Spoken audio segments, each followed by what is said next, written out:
Hi there. I've been listening to your podcast and lurking on your live streams for a few years now. I don't talk a lot, but I finally had the time to sit down and write up this story about my family. It may not seem too scary to some people, but as an adult now and thinking back on how this happened to me as a child, it's pretty terrifying. Especially knowing the details. I do want to add here that this did not take place in the US, and it was also the early 2000s. I won't say anything more than that with the location because it is a pretty big deal for my family, but also so that no one gets this notion that someone should have done something different. What happened is what it is. My family members handled this the best way they thought they knew, and I will stand by them for that. Growing up, after a certain age specifically, I had these fragmented memories that never quite made sense. I was born a twin. I'm a male and my twin was female. Seeing so many other people online with siblings and twins especially, I feel like I missed out on some great bonding there. Unlike others where twins were dressed to match, had fun photos taken together and the sorts, we were treated very differently. I recalled having very fun and loving parents. They doted on me, gave me everything I could ask for, and I genuinely thought that we had a great, happy family in childhood. But as for my sister, I'll call her Lily, she was constantly in trouble. I say in trouble because my parents were always scolding her. We would ask for extra meat during dinner, and while my parents would add more to my plate, they would tell my sister it wasn't ladylike for her to eat so much. I remember when I broke a cup once, and they kept me calm, telling me it was okay and helped clean it up. But then Lily would spill her glass of water. I remember her being spanked, smacked on the hand, and told to be more careful and forced to clean it up. And she would be told that she couldn't do a lot of the things that I did, claiming it was my stuff, my toys, etc. But I was always willing to share and play with her. She was my only sibling, and she was the same age as me. We liked the same things, and I wanted someone to play with. When my parents were preoccupied, we would play together, but when they would see her in my room, they would then yell at her, tell me it's not for her to play with, and kick her out of my room. I remember begging at one point to let her play with me, and they told me that she couldn't because she was being bad. I didn't know what she did, but it was my parents, so I had no reason to not believe them. So along she went, spending most of her time in her room. Both of us had separate activities and things that we would do. Sometimes they overlapped, but it was very rare. One of those things we were occasionally allowed to do together was swim. We had an above-ground pool in our backyard, and during the summer, we swam probably once or twice a week. I hated being hot, especially since we didn't have much in ways of keeping the house cool, just fans in every room, but it also meant that I got to spend time with Lily. However, one of the things I got to do was take a swimming class. I knew the basics on how to swim, how to keep afloat, really, but Lily did not. She struggled at times, but that's why she used the floating wings on her arms. I could tell that even though she was a bit nervous in the water, she still enjoyed it because we were together. I tried to show her some techniques to swim, such as the small paddling, and she seemed to catch on a bit, and she loved it. We were, of course, younger, so if we wanted to swim, someone would have to be out there with us, typically our mom. However, if we got a little too loud in our play, she would tell us it was time to get out, so we always made sure to keep our voices low while we played to give us more time. The event that really changed my life and shattered what I once remembered of my childhood happened on one of those summer days. We were 8 at the time. It was hotter than it normally was, or what I was used to at least. Lily and I had been sitting on the floor in the living room with the fan blasting on our faces, watching something on TV. Lily asked about going swimming, and my mom very promptly told her no. She wasn't working at the time, just my father, so she was typically home with us. I waited for the next commercial break and asked my mom, knowing Lily probably got a different answer because it was her asking. As expected, my mom said calmly that we could swim after lunch. My mom would be making lunch soon after, as she typically did after checking on the goats, so I knew we didn't have long to wait. Shortly after, Mom called us for lunch, so we both calmly went to the table, but tried to eat quickly. While we were eating, Mom called for Lily, but her voice was surprisingly more calm than it normally was when she calls for her. I knew we were both thinking this because we looked at each other with a bit of curiosity. She slowly got up and made her way towards the back of our house, where she was calling from. Time is a weird concept as a kid. I had finished eating while Lily still had about half of her sandwich, so I went back to the living room to watch TV. I don't know how long I had been there, but I think I had watched 3 full episodes of whatever cartoon it was, before I noticed that Lily hadn't come back. I assumed my sister must have gotten in trouble, and that's why she was taking so long. That's how I had it in my head. If she was taking too long to do something, I would assume it was because she was getting in trouble. Anyway, after sitting there for a while, I found my mom in the laundry room and asked her if we could go swimming now, and she agreed. I ran off to put my trunks on, knowing my mom would be following behind shortly. I ran to the back door, opened it, and as I climbed the pool ladder to wait, I saw her. My sister was face down in the pool, motionless. I was confused at first because she was still in her clothes, not her swimsuit. Then it finally connected. And this wasn't right. This wasn't Lily trying to play a game. She was in danger.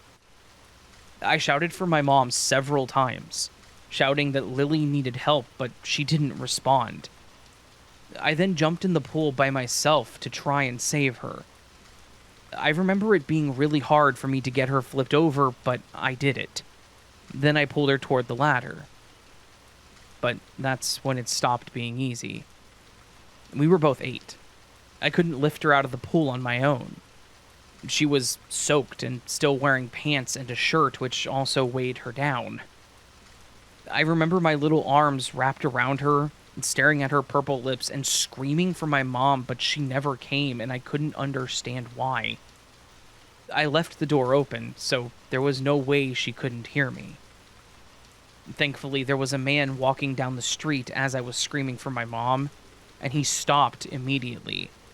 He then jumped the fence and ran over to us. He grabbed Lily and pulled her out in one swoop, and I climbed down the ladder to be with her. I watched as he laid her on the ground and started doing chest compressions. His voice was still very calm as he asked me if I was alone. I told him my mom was home, and he told me to go get her. I ran in the house, expecting her to be in the back on the phone or something, giving me some explanation as to why she wasn't coming, but instead, I found her smoking in the kitchen. There was no way that she didn't hear us outside. I told her what happened, and without a word, or without a sense of urgency, she followed me outside. I watched as the man continued compressions and just prayed quietly that my sister would be okay. And finally, she coughed. He helped her to her side as she spit up more water. I was jumping and was excited that she'd woken up and watched the color return to her face. Then I looked up at my mom, thinking she would be excited too, but the look on her face was not what I expected. It was not one of relief or concern, but of pure rage. Her expression was similar to what I saw when she was angry with Lily. The man offered to take us to the hospital, but my mother refused. She said that she would call our dad and have him take us. We only had one car at the time. The man then said a few things to my mom and left. Once he was gone, my mom sighed and said that she would call Dad and then walked back inside. I helped Lily inside her room so she could change, and afterwards we both sat on her bed, me holding her with the blanket around her. She was shaking. I told her that she was okay now, but I very clearly remember her looking up at me with tears in her eyes, and she said she was scared. I was trying to be a brave brother, but only older by 2 minutes, and I told her again that the man saved her so she'd be fine, but she just stayed silent after that. The rest of that night was a blur. We watched TV together again, and our parents talked a lot in the kitchen. I couldn't hear what they were saying, but I knew it wasn't a normal conversation. They both sounded angry as they spoke. We went to bed, but I wanted to stay with Lily, but my dad refused, saying it wasn't proper to sleep in the same room as a girl, and my sister at that. I thought it was weird because we had shared a room when we were much younger, but I didn't argue with it and I just went to bed. The next day, I woke up, got dressed, and went to the kitchen for breakfast. I noticed my sister wasn't there yet, and I assumed that after yesterday, maybe she was just sleeping in a bit. But after I finished my cereal, and she still wasn't there, I went to check on her. To my surprise and confusion, her room was empty. Her bed was still there, but her toys and clothes were all gone. Nothing but a few items remained. I ran to my mom and asked her where Lily had gone, and she knelt down and told me that Lily had to go live with someone else because she was too much of a troubled child. I didn't understand this at the time, and I remember telling my mom that whatever happened with the pool was an accident and that she didn't mean it. But she quickly stood back up and explained that she had disobeyed and was too naughty to keep around, so she had to go. Now, as an adult, I realize how stupid that sounds.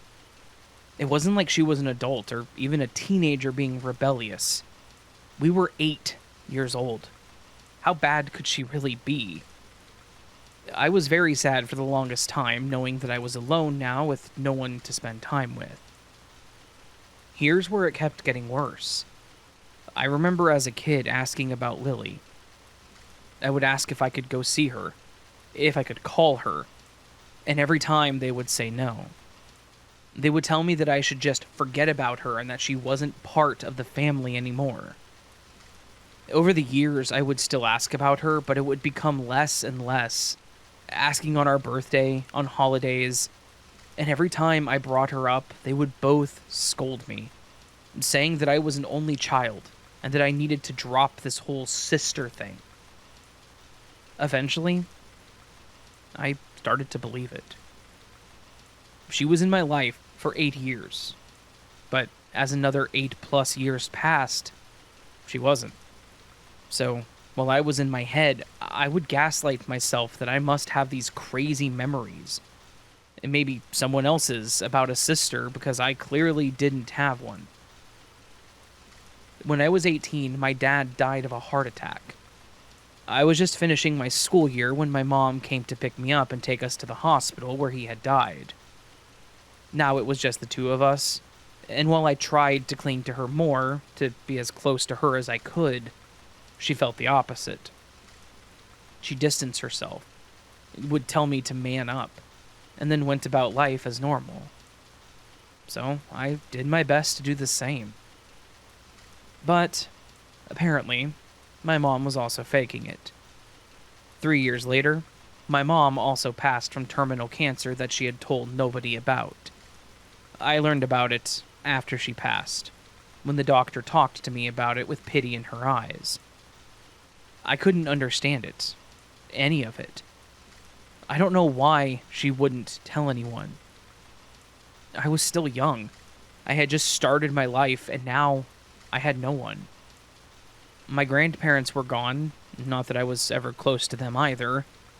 My aunts and uncles were all distant, and now my parents were gone. but I felt like I couldn't even grieve. Feeling my mom close to me and mocking me for not being a man. My mom didn't have much of a funeral. I used what little money they had saved up for her burial, and it was just myself, her doctor, and a priest there. But as I left the church, a woman pulled up in a car and called out for me. I recognized her too, but I didn't know from where. She got out and she hugged me tightly, something I hadn't experienced since I was a child. And she told me that she was my aunt, my mother's sister. At first I was confused. Why did she not attend her own sister's funeral? I tried asking where she had been, partially angry with her, that I had to do this all alone at barely 21. I could tell that she was upset and apologetic and meant it. She told me that it was actually my mom's wishes, that she didn't want her anywhere near us. But then she explained that since she was gone, she felt that rule no longer applied. She said that she wanted to reconnect with me, and asked if I wanted to come over to her place for dinner and to talk for a while. I was conflicted at first. There must have been a reason my mom didn't want her around, right? But in that moment, as I felt so alone, I agreed. I figured it was the least I could do. In worst case scenario, I could leave and just never talk to her ever again. I was not expecting everything I knew to blow up in my face at this dinner. There, in the kitchen, was my sister. That, for many years, I was told did not exist. I was shocked, confused, but also incredibly happy to see her. After some crying, my aunt and sister finally gave me some news I had been looking for. Lily explained how she was treated differently between us, and my aunt confirmed this. She even told me that when we were born, both of my parents were very upset that they were having a girl. They wanted a boy, and that was it. So, she unfortunately started out wrong for them. But she shared with me more about the pool incident. My mom had called her to the laundry room, as I remembered. She walked her to the backyard by going out the front door and around the back. This is why I didn't see them. And that's when my mom threw my sister in the pool. She said that she was talking to her about learning how to swim, but was confused because she still had her clothes on. At first, Lily said that she thought she dropped her in, but when she called for her because she couldn't swim, she just watched her flail until she finally turned back around and left her there to drown. I couldn't hear anything from where I was because our walls were rather thick. You really couldn't hear people talking outside, which is why my dad always went outside to talk to his friends. I had no idea that while I was finishing my lunch and watching cartoons on TV, my sister was drowning in our backyard. To make it worse, my mother knew this and then told me I could go swimming. She let me go out there to find her like that. That's when everything started to make sense. The way they treated her, the way my mom looked furious when that man helped me save her, the fact that she was gone after that, it all added up. She claimed my sister climbed in there herself, and that's why they wanted to get rid of her, because she was such a problem child. But my aunt knew they didn't want a daughter, and she had witnessed how they treated us. So, when she heard about the pool incident, she knew something was wrong and begged my mom to let her have her. My mom refused at first, but when my aunt accused her of trying to kill her own daughter, she finally let her take her in, but disowned my aunt in the process. This is why I never saw either of them again. I was so angry with my parents. I remember how they treated her. I remembered the whole event in the pool, and I remember them denying every claim I had about having a sibling. Now, they're both dead, and I regret never being able to confront them about this, nor can I ever forgive them or see them in the same light. my sister doesn't harbor any ill will toward me, knowing I was just a child. She has no love for my parents, partially because she hardly knows them, but also because she didn't know how to feel love with them. But thankfully, my aunt did. She took her in, and she treated her like her own child. And for that, I am incredibly thankful. Because of her, I was able to reunite with my sister, with people that do truly care for both of us. And while I will always live with this anger and hatred towards my parents for all of this, and this guilt for how my sister was treated, my shoulders also feel a bit lighter now that I know that she's happy, healthy, and has always truly existed. So, there's my family story. My mom tried to kill my sister. My dad was also aware of it, and both of them took this heinous act to their grave.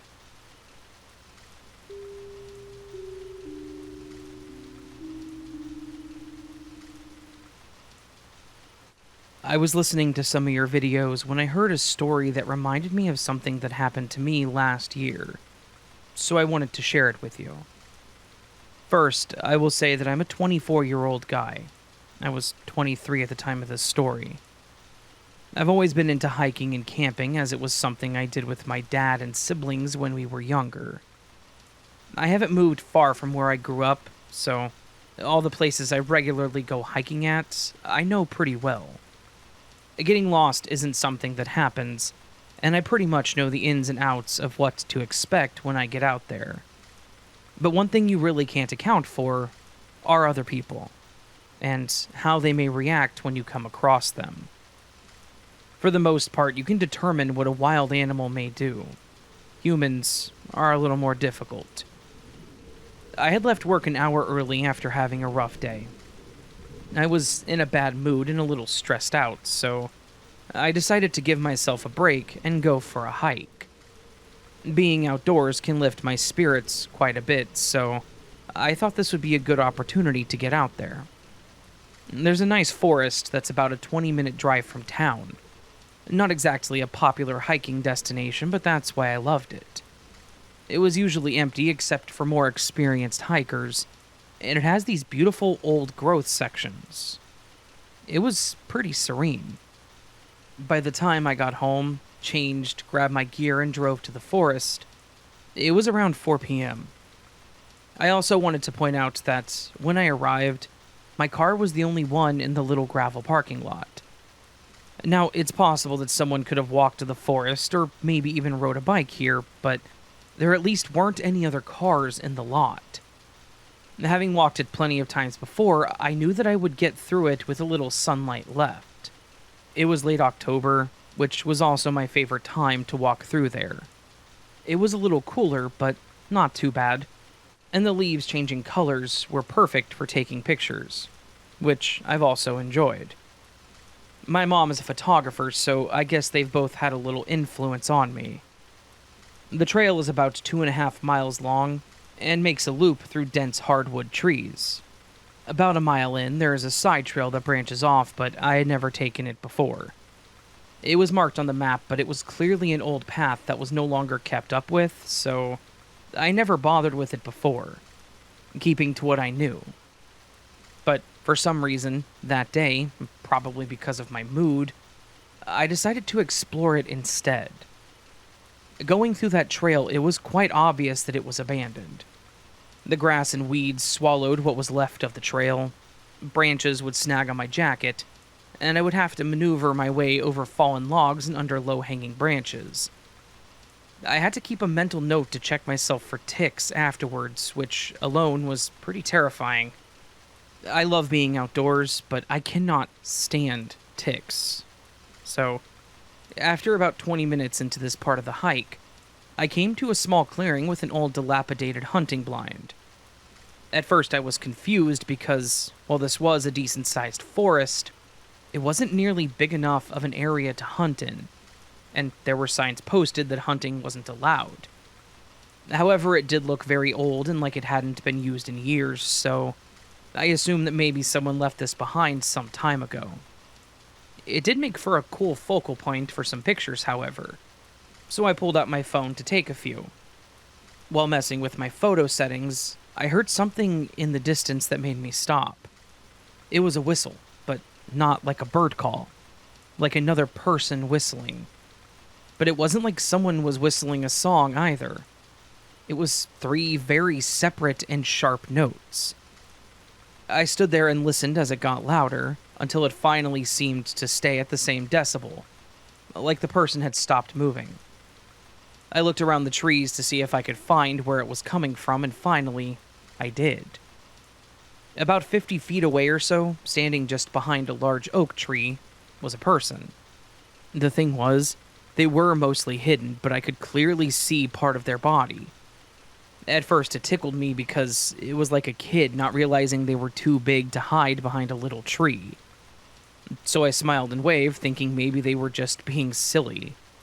Just 2 random people in the woods trying not to scare each other, maybe. But after several seconds, they continued to just watch me without returning the gesture. They weren't smiling. They didn't wave. They didn't speak. Just continued to stare. It was a little weird, but I just thought maybe they were bad with people or strangers and decided it best to move on. So I took one more photo of the tree line with the sky, trying to, I guess, show them what I was doing there. Then I put my phone away and started walking. I only walked maybe 10 yards when I heard the whistle again, the same 3 notes. But it didn't sound like it was further away like you would expect. Curious, I turned around and that person was still there. But now they were behind a different tree, maybe 40 feet away. They were keeping pace with me, but still staying just out of clear view. Were they doing that on purpose, maybe? Trying to obscure part of themselves, maybe so I couldn't make out what they looked like? From what I could see, a bulky red jacket with the hood up and dark pants, I couldn't even make out if they looked more masculine or feminine. Still, it was weird to me, so I turned back around trying to act normal and continued walking. Then I heard the whistling again and I glanced back. Again, they were not only keeping up with me, but were getting closer. Finally, I turned back around to get a better look at them, and I think I saw some facial stubbles, so I assumed they were more masculine. Still, they were clearly following me at this point, and only whistling, so I thought I should ask if they were okay, or if they needed help. Maybe the whistling was some kind of signal that was lost on me? But they didn't respond, just continued to stare. I looked back once more and saw that they were maybe just a few feet away behind a tree, and my heart was racing at this point. I didn't want to know what could happen if they reached me, so I turned back to continue walking, and after a few steps, I bolted. But I could clearly hear the footsteps on fallen leaves behind me, going just as fast. Now they were chasing me, and I was freaking out. I ran without looking back, trying to follow the trail as best I could. The whistle continued, but still sounded just as clear and even. Not how I would expect a whistle to sound when it was being done by someone running as fast as we were. How was that even possible? After what felt like forever, I finally saw the main trail ahead. I burst out of the side trail, looking back to see if they were still following me, but I didn't see them. They weren't there, not even peeking out from behind a tree. But I wasn't going to take any chances, so I started jogging to get out of there, when I heard the whistle one more time. At this point, it sounded like it was back to about 40 feet behind me. I was not going to risk it, especially since I couldn't even see the person anymore, so I ran again and didn't stop until I got to my car. I was shaking and out of breath. I got in and locked my doors. What the hell even was that? I had never experienced anything like that before. Not in those woods, or anywhere else, for that matter. I wish I was good at music to share what the whistle was, because it was just as unsettling hearing it so many times. I did call the police and told them what happened, but I know that there wasn't much that they could really do at the time. I know the person didn't really do anything wrong, other than maybe just following me. But they didn't follow me out of the woods. And I suppose they could just say that they were going the same way as me to leave. I did feel kind of foolish telling the police, but I also thought that it was probably best to report it in case something worse does ever come up. I didn't go back in those woods for the rest of that season, but I did go last spring. Granted, I only took the regular, more populated trail, but I didn't have any incidents there either. I didn't even hear the whistling. So, while I wish I hadn't experienced that at all, I hope that I was the only one, and that person got a good laugh out of my fear. But also, I hope I never run into them again.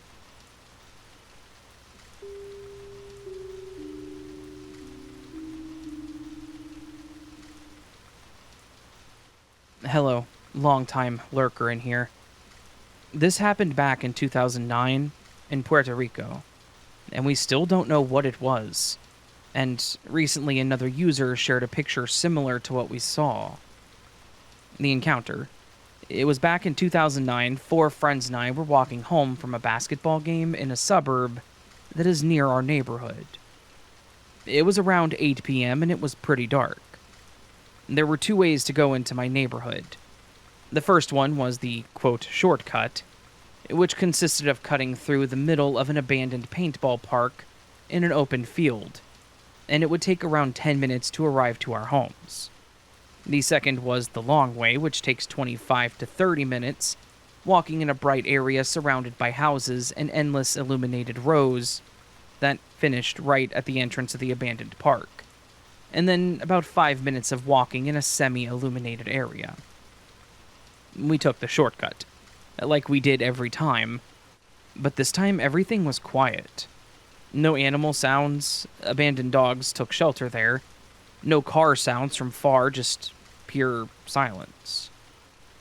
One of my friends decides to start talking about how it must be cool to play with a Ouija in the middle of the field as a joke. We tell him to shut up collectively because we were pretty scared. We all see the entrance of the park, and we all start getting less stressed and start talking again. We were about 100 feet from the entrance when we all hear and feel stomps coming from behind us. But not regular stomps. Heavy stomps, like an elephant or a bull running. We looked back, and there was this strangely shaped creature with really dim red eyes. At first, it looked completely dark, but as it got closer, it was grayish and charging towards us. We collectively looked at each other and ran as fast as possible toward the entrance, and we managed to get out. While walking, there is a part of the street that briefly overlooks the field, and we all looked to see if we could see anything, but all we saw were the dim red dots looking directly at us. We all went home and the next day tried to figure out what had happened. 4 out of 5 of us can confirm this story. Sadly, one of my friends passed away a couple of years ago. I also moved, but have to travel every weekend through that area to visit my family, and it still gives me the creeps going through there at night.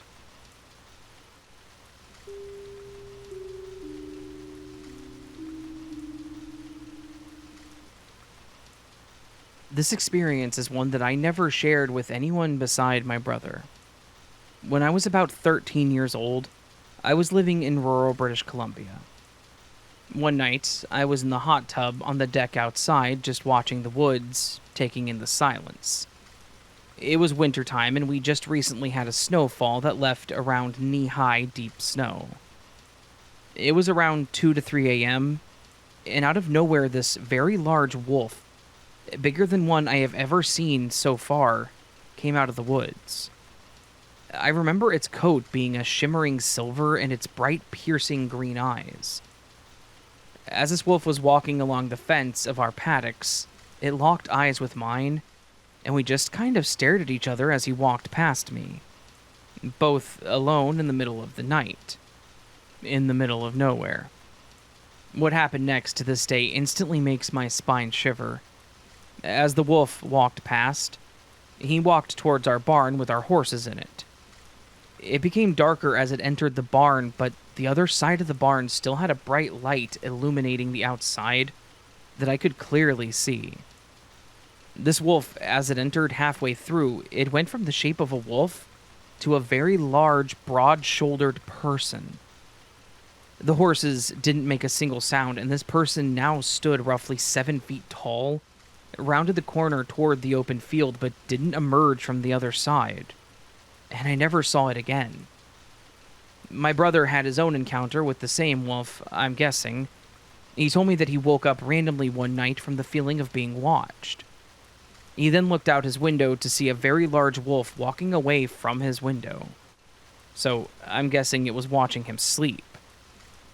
This place we lived at was old native ground.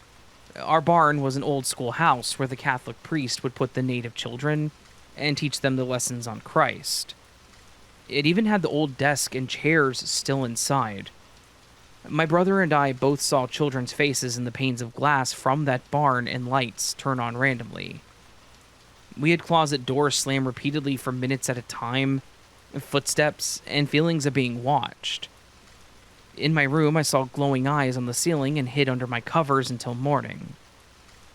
Anyways, my main subject of this post, and what I'm more so seeking answers for, is what did I encounter outside in the middle of the night? After I looked around myself, the closest thing I could find was skinwalkers or wendigos. But from what I read, these creatures have deformed features or things that make them uncanny or straight up horrific. What I saw, nothing struck me as abnormal about this wolf besides its massive size, until it literally changed its entire form in front of me. I know this is a long-winded read. Sorry, I'm not a great storyteller, and there's just so much that I experienced at this property that this just scratches the surface to everything. The wolf incident is just something I've never really been able to grasp, and I always wanted some kind of answers because it feels and sounds unbelievable. I also understand that the term skinwalker is Navajo lore and doesn't correlate with British Columbian tribes, but this is just a representation of what I saw with the closest accuracy.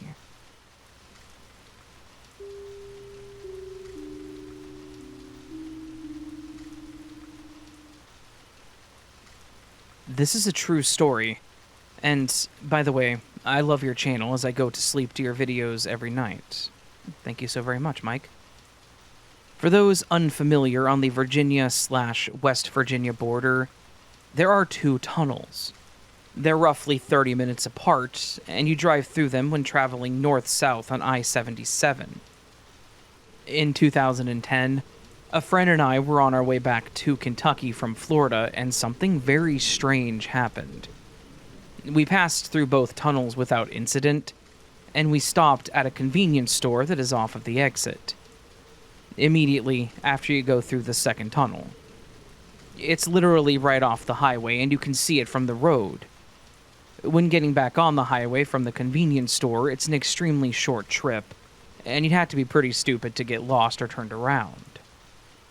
Anyway, we leave the store and get back on I-77 north. I don't remember the exact time, but it was around 6 to 7 a.m. So, we drove for about 30 minutes, and we approach a tunnel. Now, there are only 2 tunnels there, and we had just gone through the second one. We knew this. But still, we both began second-guessing ourselves. Maybe we didn't go through both tunnels, and we were both mistaken or hallucinating. We started talking about it and wondering what had just happened. But we were open to the idea that we possibly just weren't paying attention and truly had gone through both tunnels. So this conversation went on for about 30 minutes, and it ended as both of our jaws hit the floor. We were approaching yet another tunnel, meaning that we were just now going through the second tunnel, which we had already done an hour earlier. So, how and why did we go through both tunnels again? The only way it could happen would be if we had turned around at the convenience store and gone the wrong direction. But if that was the case, then we would have gone back through the 2 tunnels immediately. And there's no way that we wouldn't have noticed that. we would have turned around ASAP. But we never got lost or turned around. We went through the 2 tunnels, stopped at the convenience store, got back on the highway going the same direction we had been going, and went through both tunnels again. It's like something picked up our vehicle and sat us back down 50 to 100 miles back. There was no lost time or any other anomaly, however. Also, we had gotten snacks and drinks at the convenience store, and we still had them as we approached the first tunnel for the second time, proving that we had already been through there. This has driven us crazy for the last 15 years, and we still have no clue what happened. We know that nobody else can tell us either, so we're resigned to the fact that we'll just never know. First thought was an alien abduction.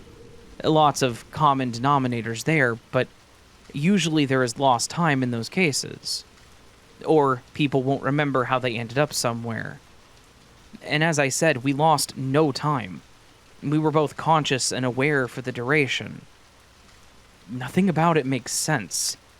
I know that nobody can explain it, but I'm curious if anything like this has happened to anyone else. Especially if it, or something else odd happened at those tunnels.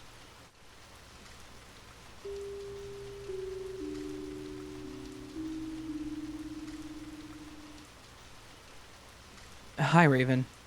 I'm a fan of your glitch stories, but I have this one that may be appropriate in paranormal or just scary stories. At the time of this event, I was about 19 or 20 and living in London.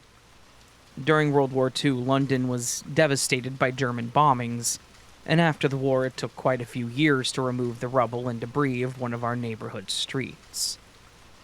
Eventually, in the 1960s, my father bought a brand new house on one of these vacant lots. I think there were about 10 new homes built where the old houses once stood. I do believe many people lost their lives on that street. This could be relevant to the story.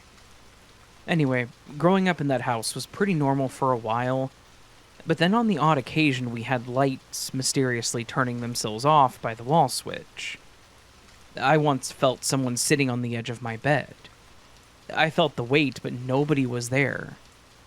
Another time I saw a strange blue football-sized shimmering orb floating across the floor and disappearing under my bed. The most unnerving event, though, was yet to come. I was out with friends one night. It was around Christmas time, a very cold night. I arrived home at 11 p.m. or midnight, and my parents and 3 sisters were all in bed upstairs. I crept in, so as to not make any noise, but I don't think they had been in bed long and all the lights were off. I decided I wanted a snack and drink before bed, so I walked into the kitchen and turned on the light. And then I saw 20 to 25 large black flies on the wall and curtains. These flies were about the size of my thumbnail. Very big. I had never seen flies this large. They were not moving, and it looked like they were either dead or just still. I took a rolled-up newspaper, but thought not to approach them. I had no idea where they had come from, as the house windows were all closed, and when did they arrive? As they could not have been there long, as my parents would have seen them before bed. I thought of calling my dad, but I didn't want to scare anyone, so I went upstairs to bed thinking these flies would leave to wherever they came from.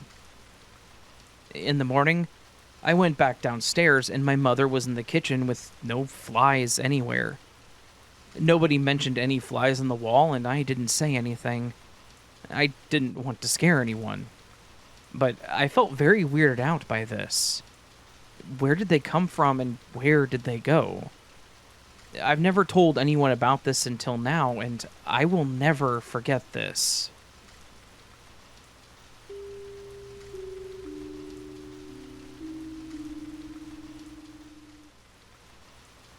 Okay, for starters, this happened when I was around 4 years old. It would have been the year 1998. I'm currently a 31-year-old woman. To preface, My parents adopted me when I was 4 from DCFS, which is also known as CPS or Child Protective Services in other locations. This occurred in Illinois, and we will call it DCFS, or Department of Child and Family Services. I find this part important because this didn't happen until after the adoption was official, and I wasn't just a foster kid anymore. Legally, I was their kid. I suppose this story might be slightly triggering to some because there is mention of parental neglect. They genuinely didn't notice or care that I was missing for a few hours. My family is especially crappy and didn't really plan on keeping me, so please don't hold the contents of this story against all adoptive families. This is not an accurate representation of all of them. So, as I mentioned, I had been officially adopted, and we had a woods in our backyards. In the 90s, at least in my hometown, it wasn't unheard of for parents to let their children wander off to visit friends down the road or hang out in the backyard without them. If you've heard the stories I've submitted about the haunted arrowhead I found in the woods, the shapeshifter situation, or the potential stable portal in the woods that I couldn't always find, you'll know that the woods in my backyard are very weird.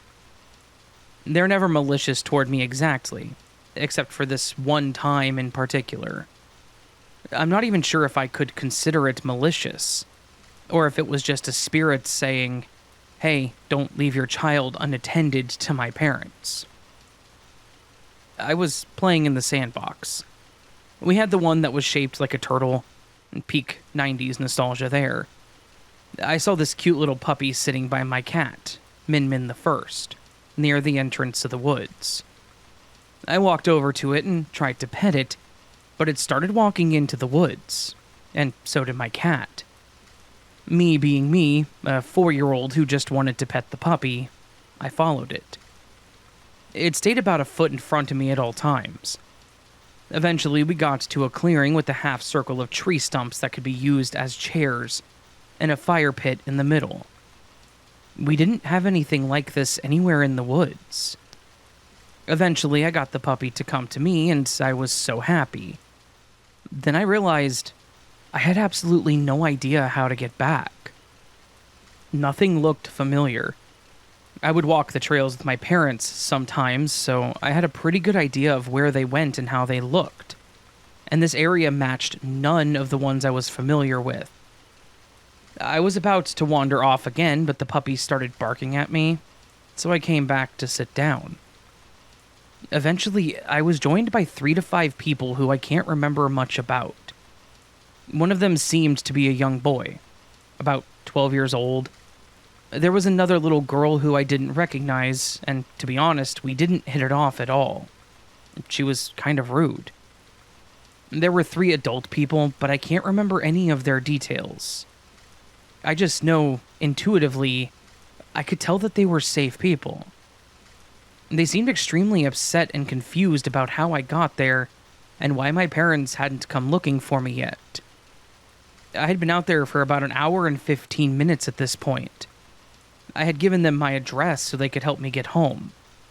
They told me to please wait there with them for a little longer, and if my parents didn't come looking for me in another hour, they would contact their friend who had a walkie-talkie to come with a map so they could take me home. I stayed there overnight. I was fighting the urge to sleep because I didn't know these people. The 12-year-old boy told me to get some rest because these were his parents, and he knew they wouldn't do anything. I didn't particularly trust him, so I fought sleep until midnight, until my body just gave into it. In the morning, I was still there. The boy's parents seemed extremely upset that I was still there, and expressed that they needed to move on in about 3 more days to a different camping spot. Their walkie-talkie friends seemed to have an incredibly hard time finding us as well. It was almost like we had all entered a dimensional tear between one timeline and another. Eventually, I ended up taking another nap, only to be woken up about an hour later because their friend had arrived. It seems that he found the map. I had been there for about 36 hours at this point, so There was no way that my parents hadn't noticed I was missing. I expressed to them seriously that they should just keep me at this point because clearly my family didn't want me. And they said, "Oh, sweetie, of course they want you." But one of them seemed to have doubts about this, and just kept it to themselves. They said I was a lovely girl, but they would be in a lot of trouble if they kept me. So, they would take me back, but keep looking out for me in the future. We finally found the trail that connected back to my parents' house, and they brought me to them. My parents called them names, despite these being the people who had been keeping me safe for well over 24 hours, and insisted that I'd only been gone for 15 minutes. Well, I'm pretty sure that, according to the calendar, I'd actually been missing for more like a week. During my time in the woods, they insisted that I shouldn't wander off on my own, and told me if I thought I saw anything or anyone by the campgrounds at night, to not acknowledge it, because it's not friendly. I don't know if they were fae, spirit guides, friends and family from a timeline where my parents didn't adopt me, or just spirits. Regardless, I never had anything particularly bad happen in the woods again. But I've never physically seen these people again. Sometimes I feel like instead of experiencing glitches in the Matrix or tears in dimensions, maybe I am a physical glitch in the Matrix. I've experienced too many weird things to discount it as just an occasional glitch. I wonder if there's some sort of scientific factor that makes certain people more prone to experiencing glitches and more likely to develop psychic gifts. I'm sure there's something. Also, if anyone is wondering about the puppy, I'm pretty sure that it was a Cocker Spaniel and Shih Tzu mix. Maybe I was led astray by the Fae, but then saved by someone or something else. I'm completely unsure.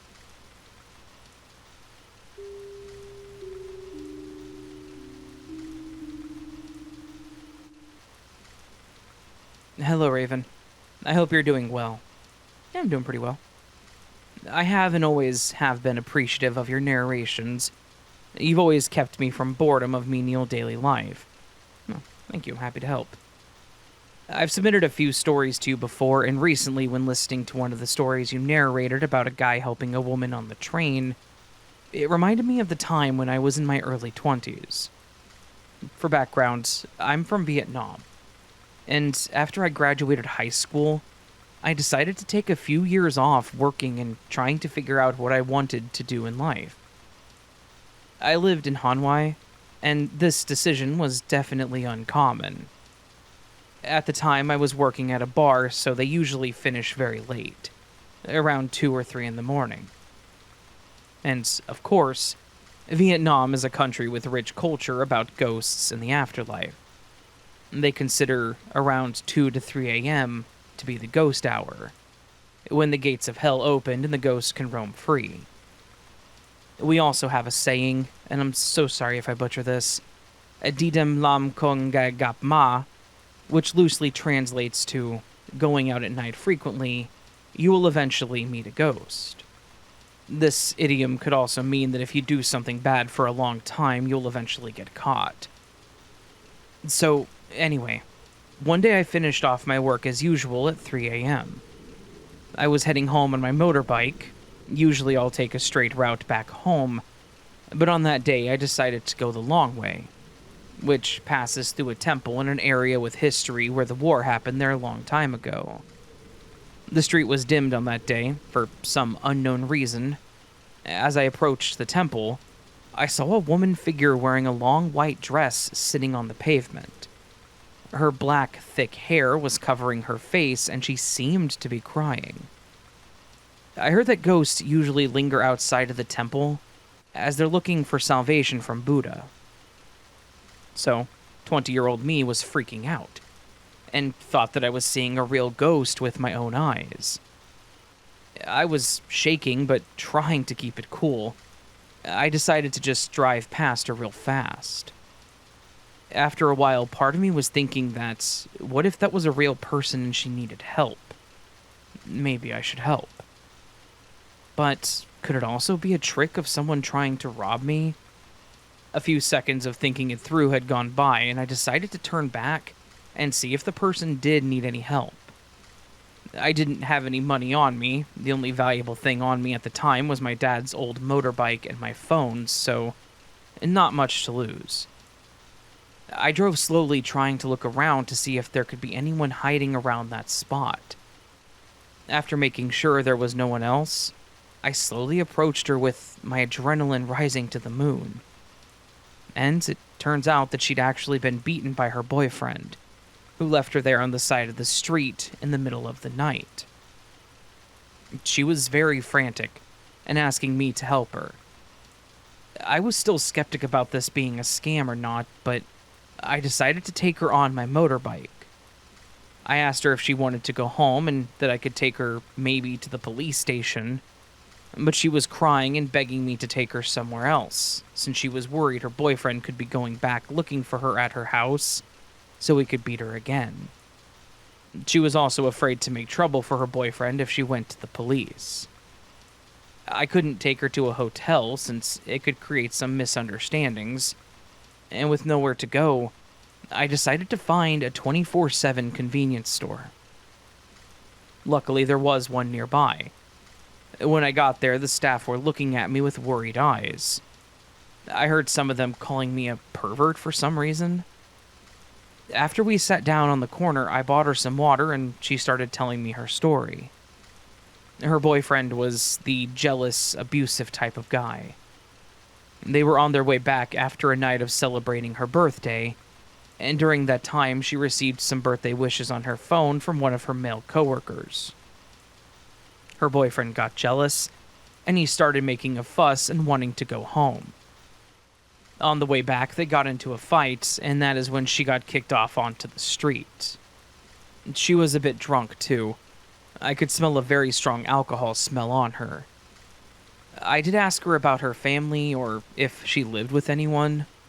It turned out that she had moved to Hanoi a few years ago by herself, so she was living alone.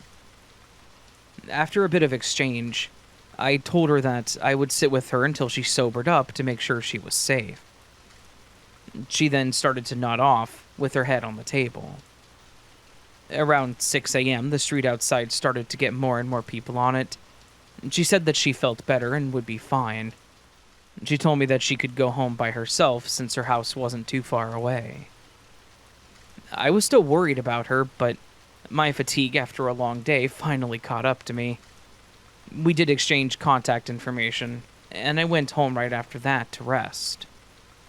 I texted her once after a few days to make sure she was all right, but after that, I never saw her again.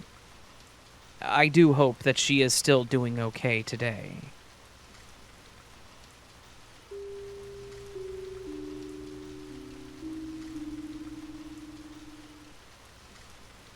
For many years, I still don't know if it was just my childhood imagination. I used to tell friends that I saw something in my house. Usually I would say that it might have been a ghost, but honestly I have no idea. I can't say exactly how old I was, but I was definitely still in primary school. It happened in winter, in Poland in 2009 most likely, probably a few days after Christmas Eve, because I was playing with a Lego set that I got as a gift. It was already dark outside. The lights were on in my room, and I was playing on the carpet across from the door that opened into a lit hallway. From that angle, looking out the door, I could see a wall and the banister around the space above the stairs. I was really focused on playing, my eyes were down, but for some reason, maybe because I noticed movement out of the corner of my eye, I looked up and glanced at the door. And that's when I saw it. From the left side of the doorframe, a figure slowly started to emerge. It must have been over a meter tall, but no taller than 1.5 meters. It had a strange color. Not so much the figure itself, but more like an aura surrounding it. Kind of a mix between purple and celadon. It was floating in the air, maybe 0.5 meter off the ground. Hard to say exactly. I was just a kid and sitting on the floor, so I had to look up slightly. It had bent legs and a bit of a hunch, and in that position it slowly drifted to the right through the air. I don't remember what it was wearing exactly, but I know that it had clothes, purple for sure, pants, and black leather shoes. It looked like a formal outfit. It appeared to be male. I remember it had a fairly large head, so big that it looked disproportionate to the rest of its body, with a black mop of hair and big ears. The face features were hard to tell. I saw it from the profile, definitely very prominent cheekbones and a big nose. I froze for about 3 seconds. I couldn't move. I was in shock. And then a wave of chills hit me and fear took over. I immediately looked back down at the Lego bricks and started pretending to play. In my head, I was thinking, just pretend you're playing, maybe it won't notice you, and pretend that you didn't see it. But after a few seconds, I couldn't process what I had just seen, or even whether I had seen something, or if it was just my imagination. I might have believed that it was all in my head to this day, if not for what happened next. Curiosity won out, and I looked up again, without lifting my head too much because I was afraid it might still be there.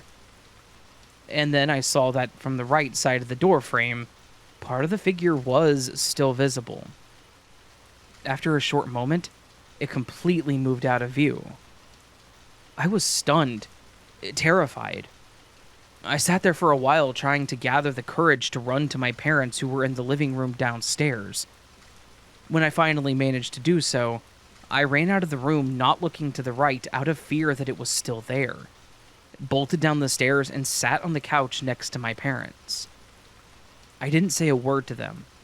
I just took comfort in the feeling of safety, and I was scared they wouldn't take me seriously. I didn't have the strength to try and explain it to them because the emotions I had just gone through had completely drained me. That thing never even looked at me. It was like it didn't know that I had seen it. I didn't tell any of my friends at school either because I didn't want to be laughed at. For the next few days, I felt uneasy any time I played in my room, afraid I would see it again. It took years before I finally told anyone, usually after a few drinks and only in vague terms, just saying that I had seen something I couldn't explain, without going into detail, so I wouldn't sound like a weirdo. Has anyone else ever encountered something like this? Was it just my imagination? What keeps bothering me is that when I looked again, it was still there. If it weren't for that second glance, I wouldn't even think twice, and I would have just assumed that it was just my imagination.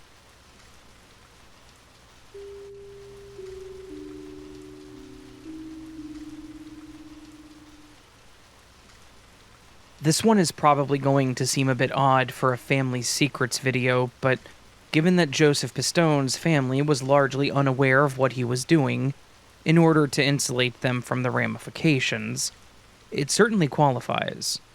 And it's such a juicy story, and I'm super excited to share it with you. So, who is Joseph Pistone? I'm glad you asked. Joseph D. Pistone is a bit of a legend now, but if the original head of the FBI, J. Edgar Hoover, had his way, then the job that Pistone did, and excelled at, would never have been a thing.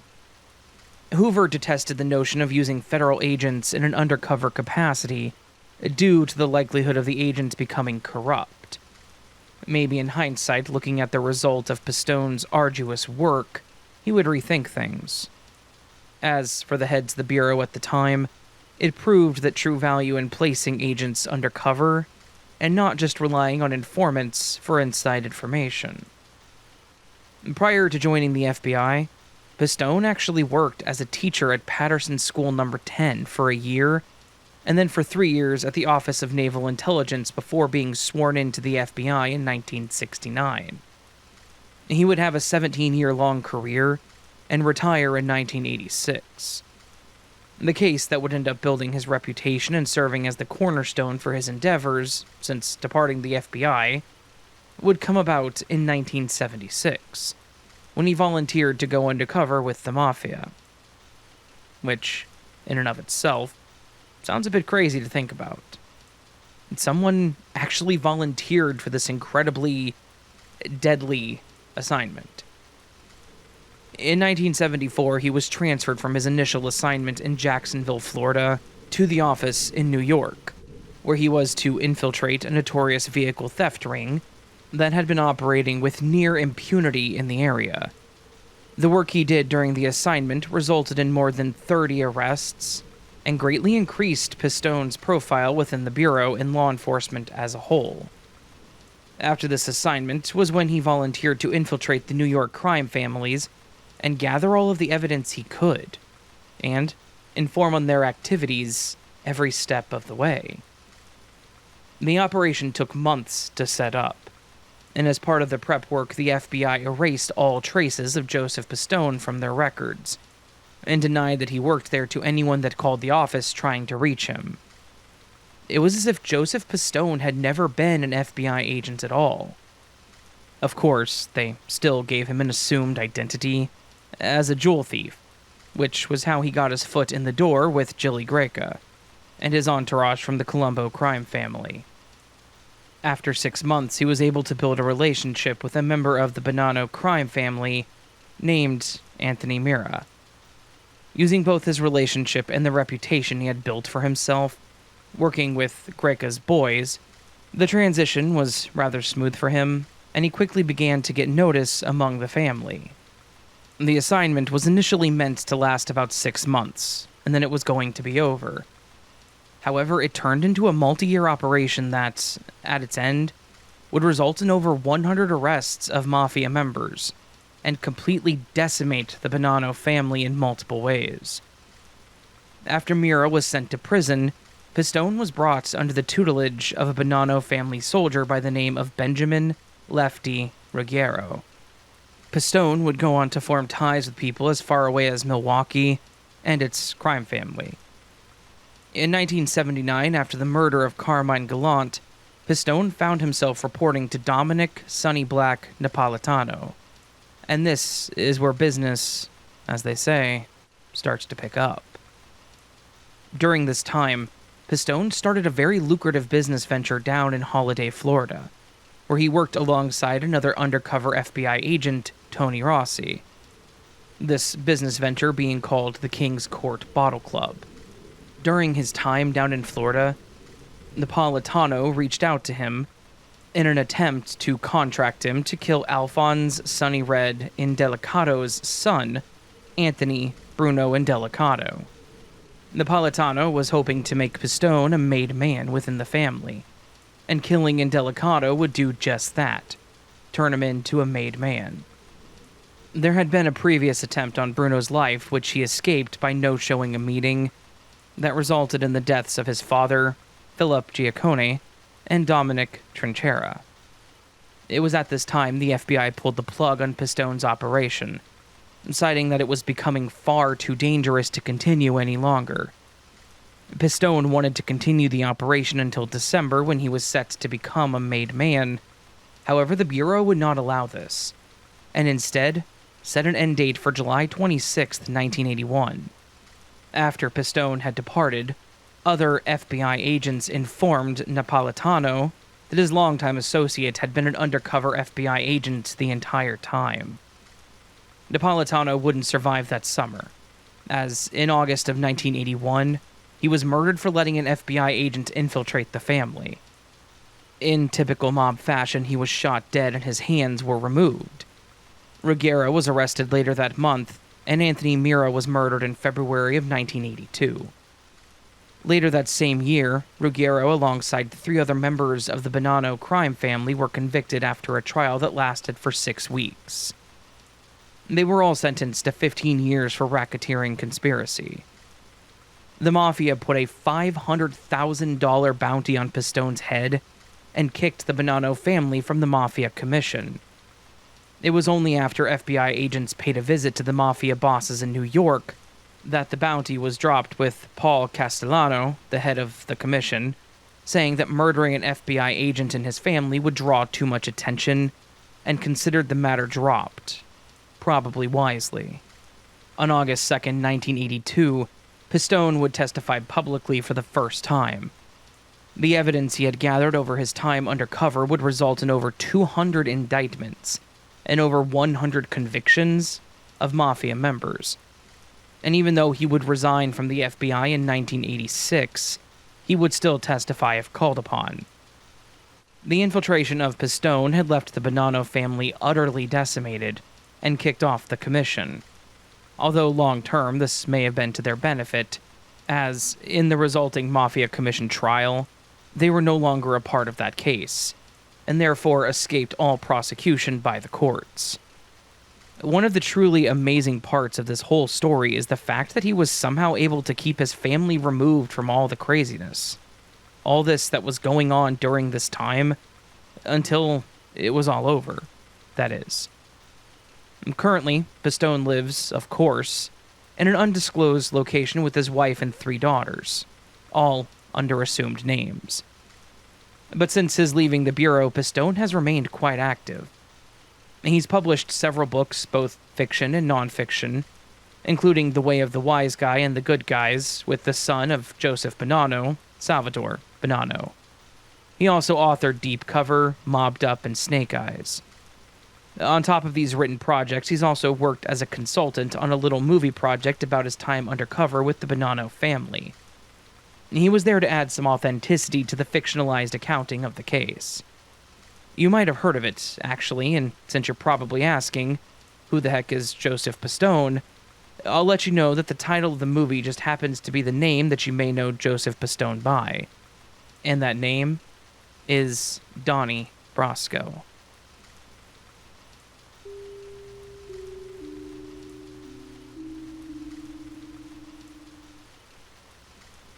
Before I start this, I just want to say that what happened to my family was pretty messed up, but I won't be going into too much detail. I'm sure you all will be able to understand as I go along and maybe even figure it out. It's something I absolutely hate about my family, especially with the way that everyone handled it, but I also wanted to share how brave of a person my aunt is as well. Growing up, I thought we had a pretty happy and healthy extended family.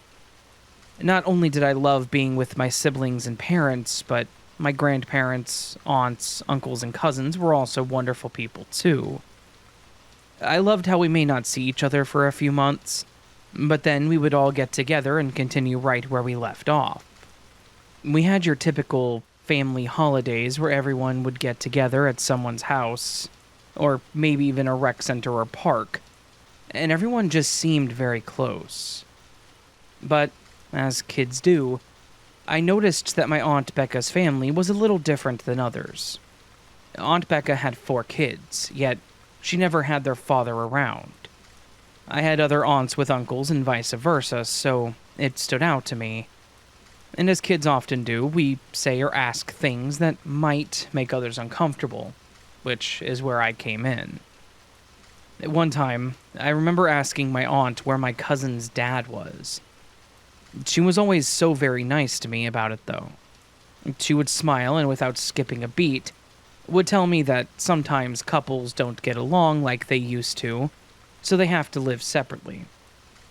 I tried asking where he lived then, and again, she would say that she wasn't sure, but that was okay, and change the subject. I certainly didn't understand or know better, so I just remember feeling sorry for my cousins, because I loved my dad. He helped me with a lot of stuff as a kid. Then, when we were on our way to another family party, I asked my mom about it, and she very quickly dismissed me. She told me that I should never ask about that, and I should never bring it up to my aunt because it wasn't something for a kid to talk about. My mom was typically very nice, but the way she said that made it seem like I was in trouble, and I felt bad for even bringing it up. So, I pretty much dropped it then. I thought maybe I'll learn more as I got older, or maybe it really wasn't a big deal and I needed to let it go. But the older I got, the more I watched, and the more my curiosity would get the best of me. Aunt Becca was rarely around when my grandparents visited. My maternal grandparents, which would also be my aunt's parents. And clearly, this stood out. Because why would you not want to see your own parents? I, again, couldn't imagine that because I loved my parents. But yet she typically wasn't involved. If she was there and they showed up, she would keep her distance and would typically leave shortly after. At the 2 family reunions that I went to, she hovered near the back and didn't really go elsewhere.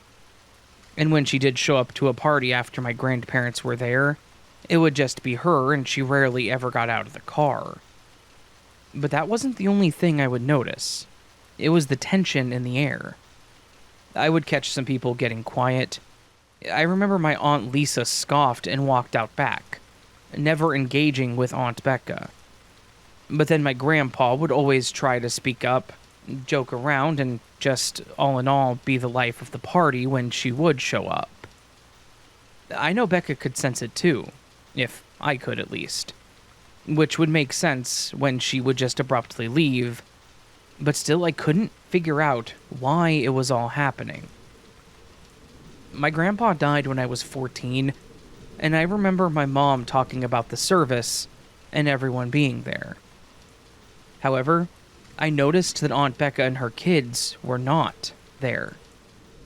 I remember asking about her because I was really close to her youngest, who was close to my age, hoping to connect with them and grieve together as kids. My mom once again told me that they couldn't make it and to not ask about them at the service. She had the same serious talk kind of tone, so once again I just left it alone. The older I got, the more the lack of information bothered me. Normally, I would think she was divorced. They broke up. Hell, maybe they even all had different dads, and that would have been fine. But the problem for me was how much my mom didn't want to talk about it. Not even my dad would. He would just tell me something about that's Mom's family, and it was up to her to share. But what else could I do other than just drop it? Fast forward to when I was 22. I stayed close to my youngest cousin, Terry, and found myself hanging out with him at his place one night. We got on the topic of family, and when I shared a story about my dad, he shared one similarly and talked about how his mom, my Aunt Becca, did something similar for him. We had a good laugh and were reminiscing, but I found that mystery of his dad creeping back up. Or maybe it was just the alcohol. Either way, it got me to ask. I remember Terry laughing, but it was a subtle laugh. He got quiet, and he said that there was a reason no one ever talked about their dad. Then he also included that it was the same reason everyone treated them like freaks. That made me remember how people would alienate them and keep their distance, but I wasn't expecting the bombshell that he dropped on me. He explained that his older 3 siblings all had the same dad, and that he had a different dad. Then said that his siblings' father had always been at the family gatherings, but he paraded around as the fun-loving and kind guy that I called Grandpa. Shocked, didn't even begin to describe how I felt. At first, I was pissed at him. It wasn't a funny joke. But after punching him in the arm and telling him such, his face alone told me that he was dead serious about this. He said he didn't know all the details, but he explained that his mom was 15 when she became pregnant with his oldest brother, then the second oldest when she was 17, and then 19 with her 3rd kid. The math there at least made sense. Then he explained that she ran away at that point, leaving the 2 oldest with her parents, but she kept Ginger with her, the youngest. Terry explained that she ran away with a family friend trying to escape the abuse. She had a difficult time caring for the kids, knowing what they were a product of, but couldn't bring herself to leave the baby. The problem with all of that was the family friend was actually a friend of my grandfather, her dad. Sadly, he also took advantage of her, which is how she ended up pregnant with Terry. At that point, the family started casting her out, calling her all kinds of names, as you could imagine. They shamed her for sleeping with Ken, the family friend, but no one seemed to believe her when she accused Grandpa of fathering the other 3 kids. Because of that, they kicked her out. My aunt was left homeless at the age of 20, with 3 kids, pregnant with another, and no one was willing to help her. My mother was 4 years younger than her, still living in the same house. Eventually, Aunt Becca found a home for women where they helped her find temporary housing until she got a job and back up on her feet. At such a young age, and dropping out of school after her second child, she did it all on her own. She found work, raised my cousins, even through all the trauma and depression. She attempted to take her own life, but was able to come back from it in the end, thanks to the people at the shelter where she went. It's no wonder that she didn't like to be at family parties. After learning that, I didn't want to be either. How could my family shun a child, as she was a child at the time? Those are serious accusations for a child, and everyone looked the other way. I actually confronted my mom about it. I know she was younger and there wasn't much she could do, but at the same time, her reasoning did not help me. She claims that my grandfather never did anything to her, which is why she felt it was hard to believe. She was very uncomfortable talking about it with me, and asked me not to say anything to Becca either. I didn't plan on it. I didn't need to tell her that I knew. I just wanted to show her how much she was loved and how strong I thought she was. I found myself spending more time with Aunt Becca, and all 4 of my cousins. I was already close to Terry, so it wasn't weird or anything, but I think she appreciated having more family around. I included her in more things in my life, too.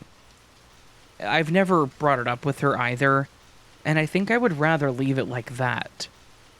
I'm not sure if my other cousins knew, but I assumed they did, and I'll just leave it as that. I've learned how horrible of a person my grandfather really was, and how awful the rest of the family was for not helping such a young girl. But I can at least show my Aunt Becca that she does matter.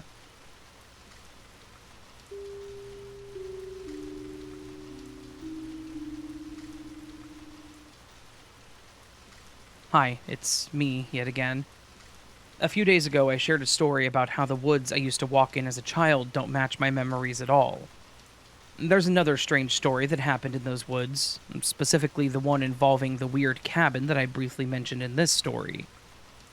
I do have a few more stories linked to these woods that I will be sharing, like the time I was taken by something for a few hours when I was a child, and then returned. But on to the story.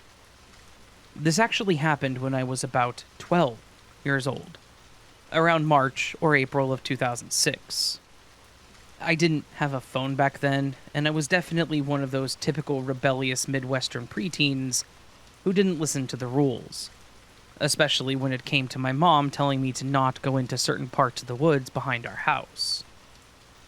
The day started off cold, somewhere between 25 and 40 degrees Fahrenheit, which is about -4 to 4 Celsius. The frost from the night before was starting to melt, and everything had that quiet, muddy stillness that comes with the Midwest winters reluctantly trying to become spring. I know that feeling. I had a weird dream about the woods the night before, and even though it left me feeling uneasy, I shrugged it off. Still, I told my mom that I was going for a walk and headed out into the woods behind our yard. Instead of cutting through my neighbor's yard like I usually did, I went between the 2 main paths. It shaved about 10 minutes off my walk. As I got closer to the shortcut path, I was hit with a wave of nausea. I paused, ate one of the granola bars that I had packed, and stayed in that area for about 20 minutes. Something just felt wrong, but I pushed it aside and kept walking. Eventually, I got close enough to see the old cabin, though I was far enough away that anyone standing by it would not have seen me. That is when I spotted them, a man and a woman. The man looked really upset, and the woman was sobbing. She didn't seem to notice the man or me. She was wearing a black dress, not obviously old-fashioned, but definitely not modern either. And a bonnet.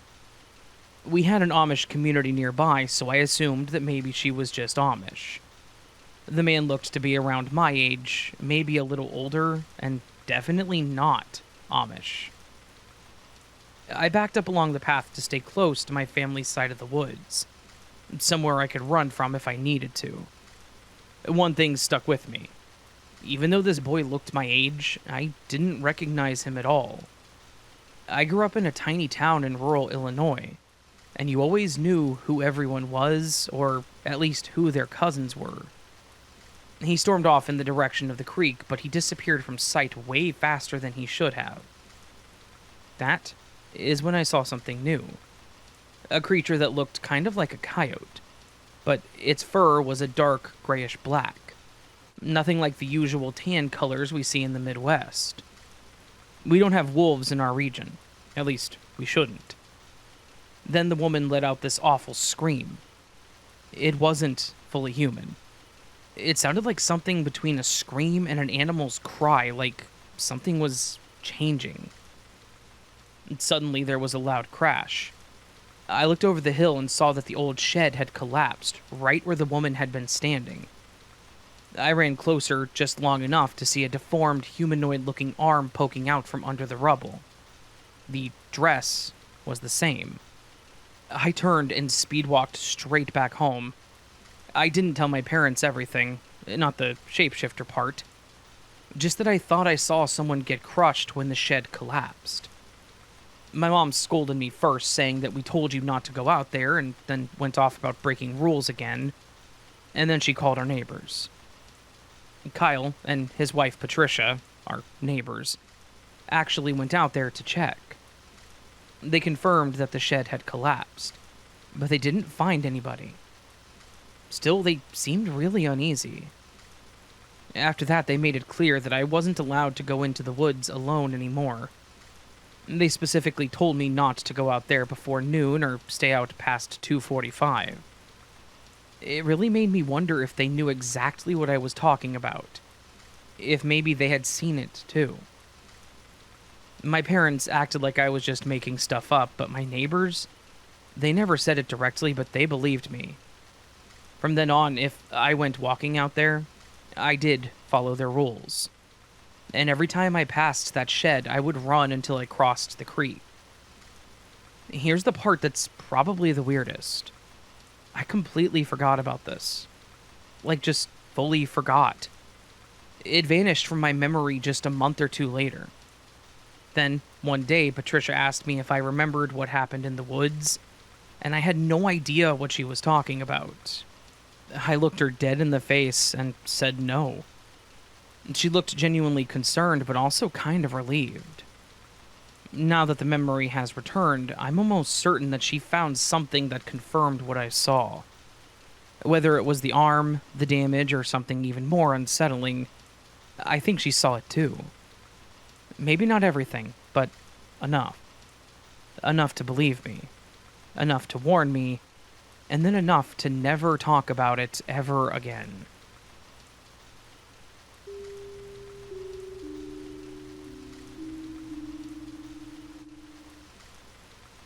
My friends and I saw this on the night that I'm writing this, in the late hours November 30th and the early morning of December 1st, 2024.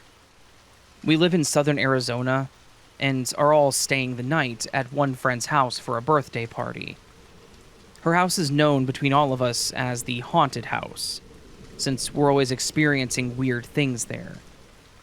But this time, right after the sun had set, we were sitting on the porch in the backyard when one of us yelled and pointed at the chest-high brick fence, saying that she just saw a bald white human head poke itself over the fence. Two of us immediately ran over and looked over the fence to see nothing. We laughed that off, but it was the first sighting of the night. We hung out outside a little longer until we decided to check over the fence again. And while we were doing so, we heard scuttering on the other side of the fence, out of view. We joked about it and just went inside instead.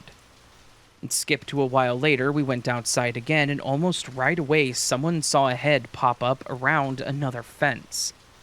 Again, we all thought it was nothing, but more of us started seeing a head, hands, and part of a back.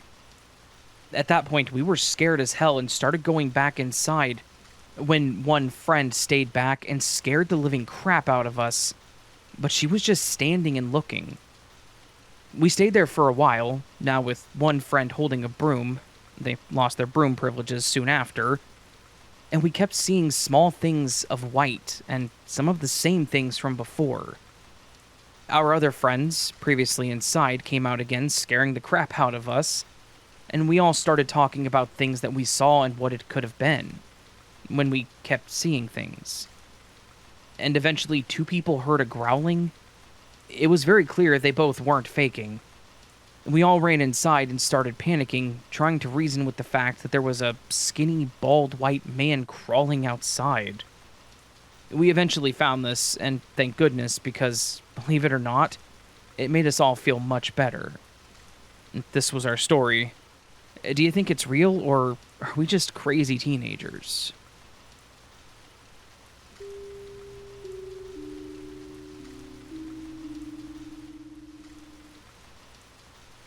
Hey, Raven. I hope this counts as a scary story. At least I was pretty nervous when this happened. No strange cryptid creatures or Bigfoot appeared, but you know what? Nature itself can be just as dangerous. June 3rd's big tornado warning with touchdowns in Kansas City reminded me of something that happened when I was 13. I'm glad that Patience was safe and everything was okay. Anyway, this happened back in 2006, so forgive me if I cannot remember specific details. I had a best friend, let's call her Bunny. She invited me out camping with her out by a lake with her family. I forget the name, but it was one of the many different state parks you could reserve a camping spot in. I had only gone camping like this once or twice before, so this seemed like a great opportunity to make memories. Bunny and her mom came over to pick me up off of my front porch, and we went out to the lake for some good old camping fun. I couldn't help but notice how strong the winds were, and how little did my young self know just what was in store that evening. We met up with the rest of Bunny's family, her little sister and stepdad. We learned that her mom wasn't staying, that she was dropping us off, probably because the tent could only hold so many people, and stepdad had plans to sleep in the truck. As it was evening and still bright out, Bunny talked me into changing into my bathing suit, and we went swimming in the lake itself while her stepdad and little sister tried pitching the tent. They chose a high point on a hill with a tree nearby, and the wind was restless. Let me tell you, that water was cold. I tried to enjoy myself, but I was an anxious kid. I was hugging myself the whole time, scared of developing hypothermia, while Bunny hadn't a care in the world. I was happy for her, though. Small detail added here. During our swim, I stepped on something sharp, and it broke off into my foot. We couldn't figure out what it was, but something had bit into me. Now, shivering and miserable with the wind picking up, we left the lake and got changed at the park's public bathroom, and tried to help pitch the tent with her stepdad. It turned out that not only did they fail to pitch the tent, after nearly an hour of fighting the strong winds, but her little sister was crying scared and she wanted to go home. As the sun was going down, stepdad decided that it was best to drive little sister home and leave us, 2 13-year-old girls, alone to pitch the tent by ourselves. By this point, it was pitch dark, and it became very apparent that a storm was coming. I had no clue how to pitch a tent. We had no flashlights, no point of reference or instruction, and we were on our own. Bunny wasn't entirely sure what she was doing either, but knew a little more than I did. Did I mention that we were just below a tree with lightning shooting all over the place? I was crying at this point, thinking I was going to die via lightning strike. Bunny was focused, still trying to do her part, but I'd completely stopped as I was having an anxiety attack. I've categorized this as a scary story because of the wild circumstances that we were under. Smartphones didn't really exist, so we couldn't check the weather forecast. It turns out, there was a severe thunderstorm warning in effect where we were, along with a tornado watch. At one point, we did in fact have to take shelter along with everyone else at the park. They were the large bathrooms built of solid concrete without windows, so we were safe and out of the rain for at least a little while. My foot still hurt with whatever got me in the lake, which about a week later, we discovered was a tooth from something. Urgent care couldn't figure out what it was. They gave me a tetanus shot and I managed to remove it by myself by hand. That was something else. I can't remember why we didn't know what time it was when the storm finally died down, but I knew that I was exhausted. And finally, after hours of complete darkness, the tent was up. It didn't matter though, because soon after it was up, Bunny's stepdad finally came back, and I immediately went for the back seat of the car to lay down. Because of the severe thunderstorm and strong winds, he had hunkered down for the night, and hoped for the best. He fed us McDonald's, helped us put down the tent that we just put up, and we went home. As an adult, looking back, I can't help but to think, what the hell was anyone thinking? All of it. It was very much a what not to do situation. And so many bad things could have happened to us that night. We could have been struck by lightning, especially under that tree. Kidnapped? Or worse. Especially since there was probably a tornado touchdown somewhere. My daughter's in Cub Scouts, which is different than Girl Scouts as it's for everybody, and you can guarantee, Raven, that I'm going to make sure my kid does not experience what I went through. She's already so better prepared for the world than I was around her age. I remember in one of my previous stories, I explained that my guardian angel must have been pulling their hair out watching over me as a kid. And I'm fairly sure that this was one of those times.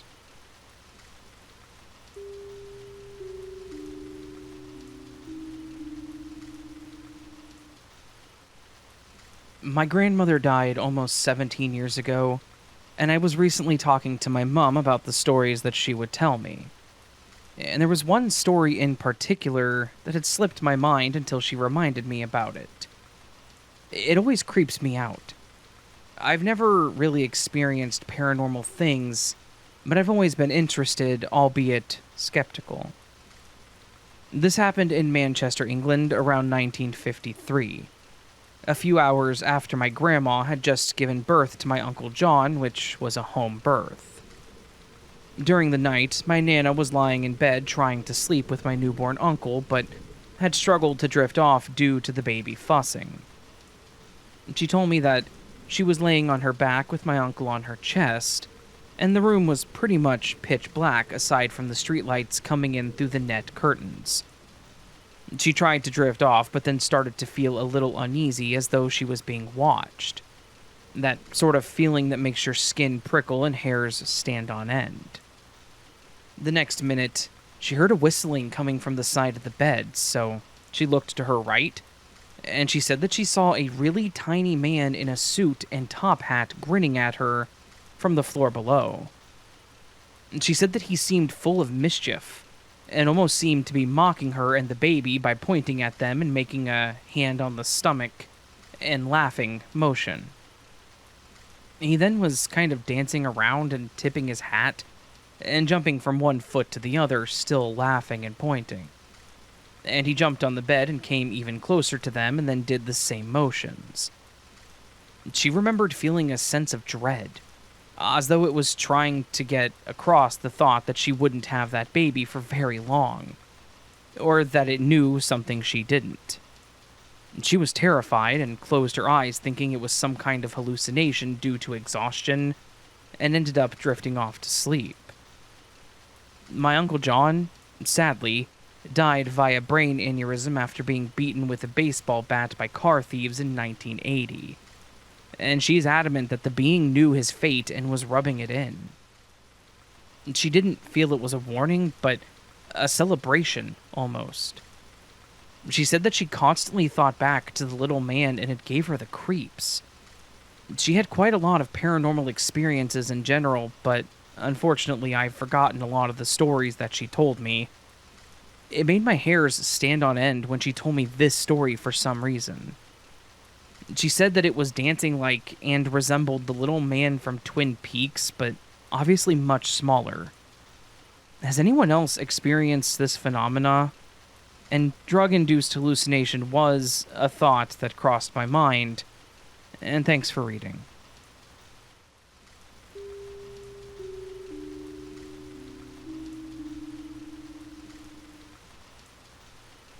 Me and 4 of my friends were in the Russian countryside this winter.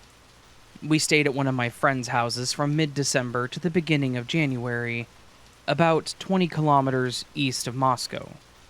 On the night before New Year's, we had a terrifying encounter with something horrible.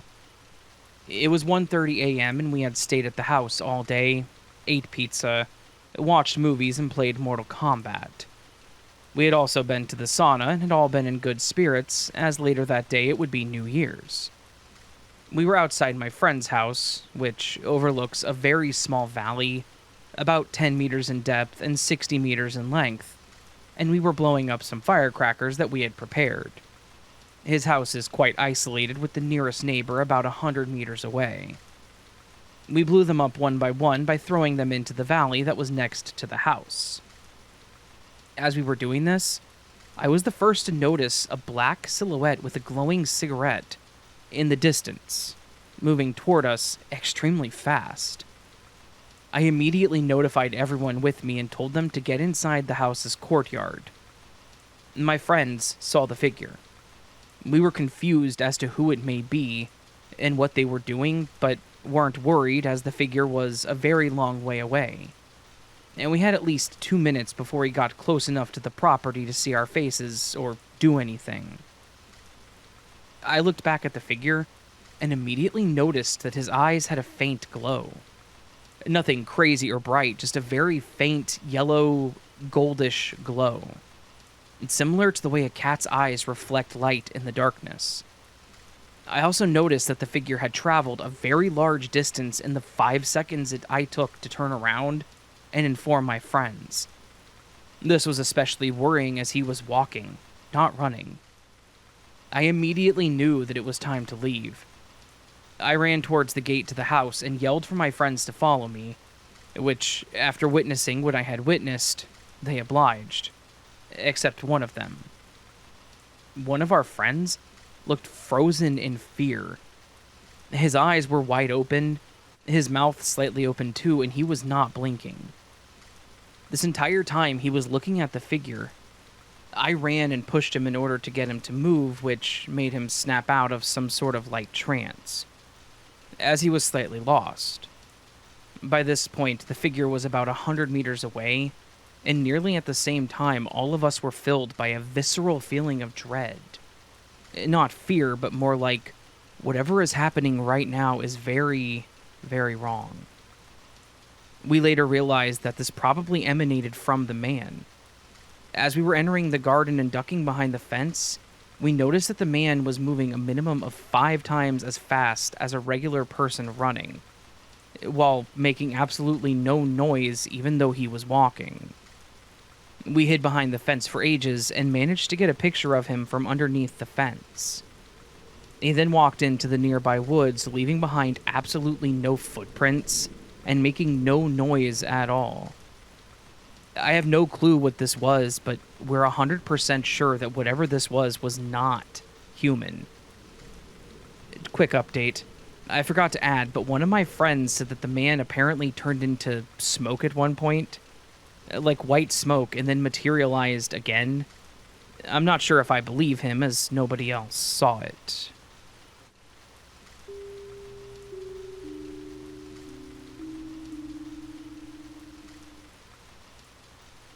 Hey Raven, I'm an OG with your channel, as I started listening in 2021. It's pretty much the life of the channel. Trigger warning, some sensitive topics. Before I start, I know that this story sounds extremely unbelievable and crazy, but I assure you that it isn't. I was 15 to 16 when this story happened, so understand that I was very desperate and an insecure teenager, and this was also around the time where witch talk was viral.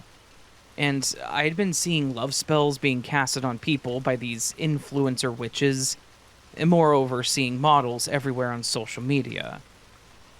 It all started when I posted something on Reddit, writing about something along the lines of wanting a boyfriend through a love spell, and then another post about looking for recommendations of a good modeling agency. These posts were seen by someone with the name Cherry.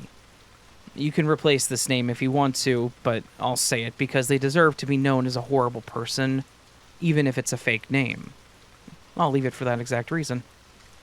So, they DM'd me on Reddit, and then we had a conversation, and eventually they said that they could be of help on casting a love spell, and for me being a model.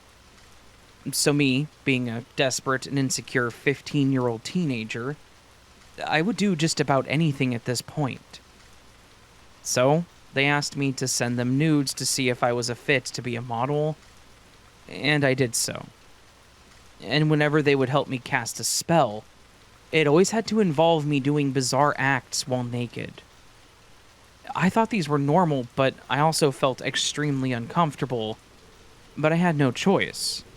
I had to do them given my desperation and hopelessness. This went on for months until they told me to get my friends' videos nudes, or else they would post my videos, and then threatened that I wouldn't become a model or have a love life.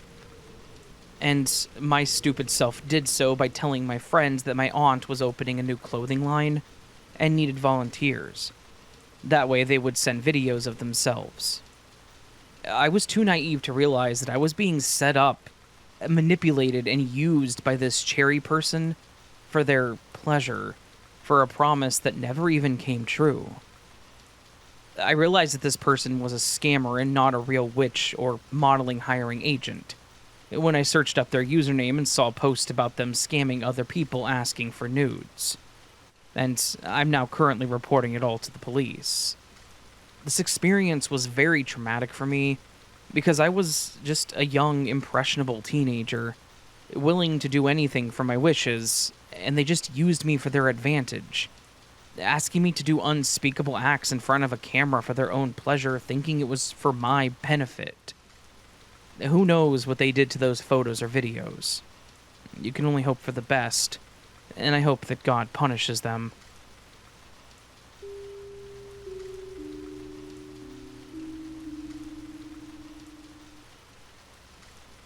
Hi, Raven.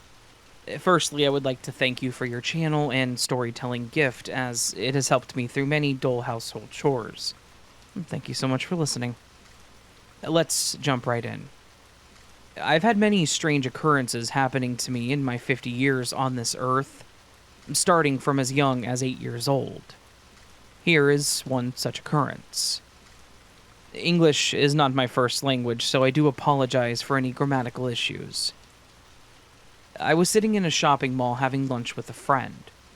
In the distance, I saw 3 men and 1 woman standing and staring emotionless at the people walking by. They caught my eye, and they were all very attractive, with dirty blonde hair and an air of authority. They all wore black clothes. The woman was in an elegant business suit, and the men were in similar attire. The one man then started staring intensely at me. I felt very uncomfortable, and I tried to look away to not make it obvious that I too was rudely staring. He then slowly walked over to our table, stood right in front of me, and just looked at me, not saying a word. I also couldn't speak. I felt frozen in place.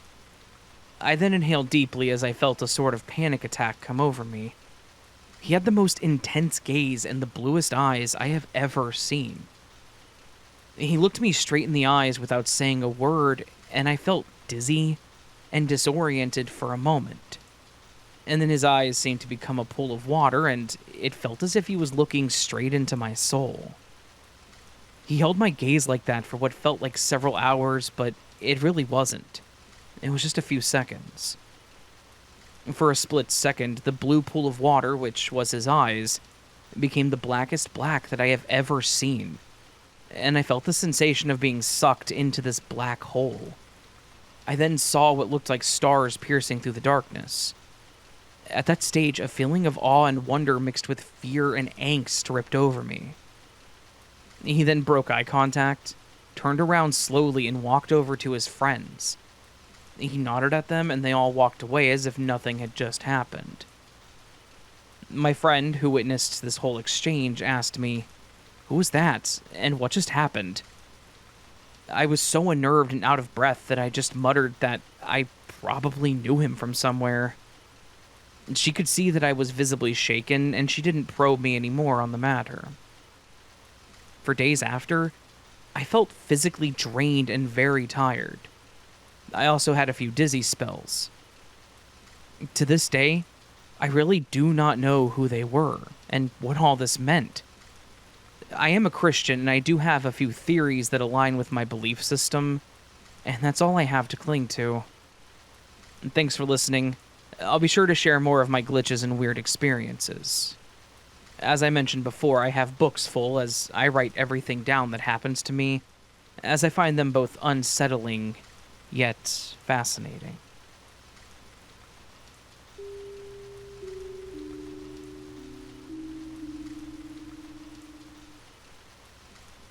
I want to share a story that happened to my brother's friends a few years ago. They're independent filmmakers who often explore remote areas looking for unique shooting locations. One such trip turned into something they never talk about now, not without lowering their voices or quickly changing the topic. It began like any other location scouting trip. A small group of them drove out towards the outskirts of our small town, looking for natural backdrops like forests, streams, anything untouched. One of them had heard from a local about a lesser-known trail that supposedly led to a waterfall hidden deep within the woods. It wasn't marked on any map. They parked near the edge of the dirt road, packed light, and began walking. The trail was narrow and wide, with thorny bushes and towering trees that blocked most of the light. It extended about 4 kilometers. Peaceful, but unsettling in silence. There were no birds, no rustling leaves, and not even really the sound of the wind. Just the crunch of their footsteps on dry soil. When they finally reached the end, what they saw took their breath away. A beautiful, untouched waterfall emerged from a cliff, cascading into a pool that shimmered in the scattering sunlight. It didn't feel real. The area was surrounded by black stone, moss, and vines. It was eerily quiet, yet somehow calming, like it had been waiting for them. They spent a while there, took videos, clicked photos, laughed, joked about shooting an entire film just at this spot. The mood was light until one of them checked his watch. It was nearly 5:15 p.m., and in the forest after 5, everything changes. The light dimmed unnaturally fast. Not like sunset, more like someone had drawn a grayish-blue curtain across the sky. The air felt denser, heavier, like breathing through a wet cloth. They decided to head back immediately, but as they turned to leave, they heard something. Something that sounded like whispers. At first it was faint, like distant murmurs carried by the wind, but then they started to grow sharper. Too sharp. Words that were foreign, low, repetitive, floating just on the edge of their hearing. They stopped, thinking that they were people nearby. They called out. No answer. Then one of them turned to glance back at the waterfall and froze. At the far end of the clearing, barely visible through the mist, stood a tall figure. Extremely tall. Too tall. Its body was covered in what looked like dark, matted hair. It didn't move and didn't flinch, it just stood there hunched slightly forward, watching. Its eyes were a dull, pale yellow and sunken. They didn't glow, but they stood out, like they didn't belong in the frame of its body. And the whispers, They weren't really echoing around them anymore. They were inside their heads. Each one of them later described hearing different things. One heard his father's voice calling his name calmly. Another heard soft humming like a lullaby. Another said they heard a child giggling, but all of them, every single one, felt the same thing. They were being told to stay. Their instincts kicked in. They didn't speak and didn't think, they just ran. 4 kilometers through the forest in near darkness. Thorns ripped at their skin. One of them twisted his ankles but didn't stop. The whispers faded slowly behind them, but the feelings didn't. That suffocating sense of being watched from the trees, from the shadows, from everywhere. When they finally reached the car, they slammed the doors shut and sat in silence, catching their breath. No one said a word until they were halfway back to the city. And here's where it gets stranger. When they reached home, they checked their phones and camera. All the photos were corrupted. The drone footage was blank. The GPS routes they had tracked were gone. The location where the waterfall existed was no longer traceable. A week later, they tried to go back, and this time during the day, with others, but no matter how many turns they took, they never found that trail again. It's like the forest let them in once, and then erased the path behind them. Now, none of them joke about location scouting. They don't even shoot in forests anymore, and if you ever bring up waterfalls around them, they seem to go quiet. Some places don't want to be found, and when they are, they whisper you into silence. They've been very distant about a lot of things ever since. Some incidents really do change people.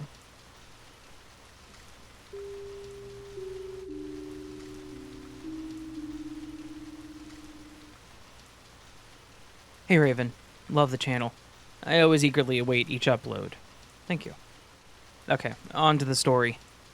When I was 7 years old, my family moved from a small town in Nebraska to an even smaller town about an hour and a half's drive away, where my parents opened up their own music business. My parents couldn't find a house they liked right away, so we, that's my mom, my dad, my little 5-year-old brother, and myself, lived in the small apartment above the store. This building was over 100 years old, and the whole town had stories of all the old downtown businesses being haunted. Things started happening right off the bat. The weekend we moved in, we drove up to the new apartment and dropped off a load of our stuff. My brother and I were going to travel back to our old house with our dad to load up more stuff, while my mom stayed the night at the new apartment, cleaning cupboards, vacuuming, etc. She started hearing weird noises as soon as she was alone. She tried to ignore it, but when the noises continued at night, she said that she was so scared that she almost got up in the middle of the night and drove the hour and a half back to the old house. But she told herself that she was being silly and convinced herself to stay. The first night together in the apartment, my parents were woken up by the sound of talking in the living room. It sounded like a group of people having a conversation. They got up and walked into the living room, and the voices ceased. They checked the whole place, even the store downstairs, but there was no one. This happened every night, but after the first few nights, they knew nothing would be there, so they stopped checking. My brother and I slept like the dead, so we never woke up at night. My dad dreams every night, but never remembers them. We know that he dreams because he likes to talk in his sleep, much to my mother's amusement, but that's a story for another day. Anyway, when we moved into the new apartment, he started remembering his dreams, and they were the same every night. He would dream that he was standing at the entrance to the apartment. He would open the door, and he would see black shadows dancing around the dark hallway. The hallway had old apartments that hadn't been occupied for years. The neighbor used them for storage. So we were alone in the building at night. He would always wake up feeling uneasy. Sometimes he said he would be running through the halls with something chasing him. My brothers and I would stay in the apartment alone after school because my parents were in the store just down one staircase. Weird stuff happened all the time.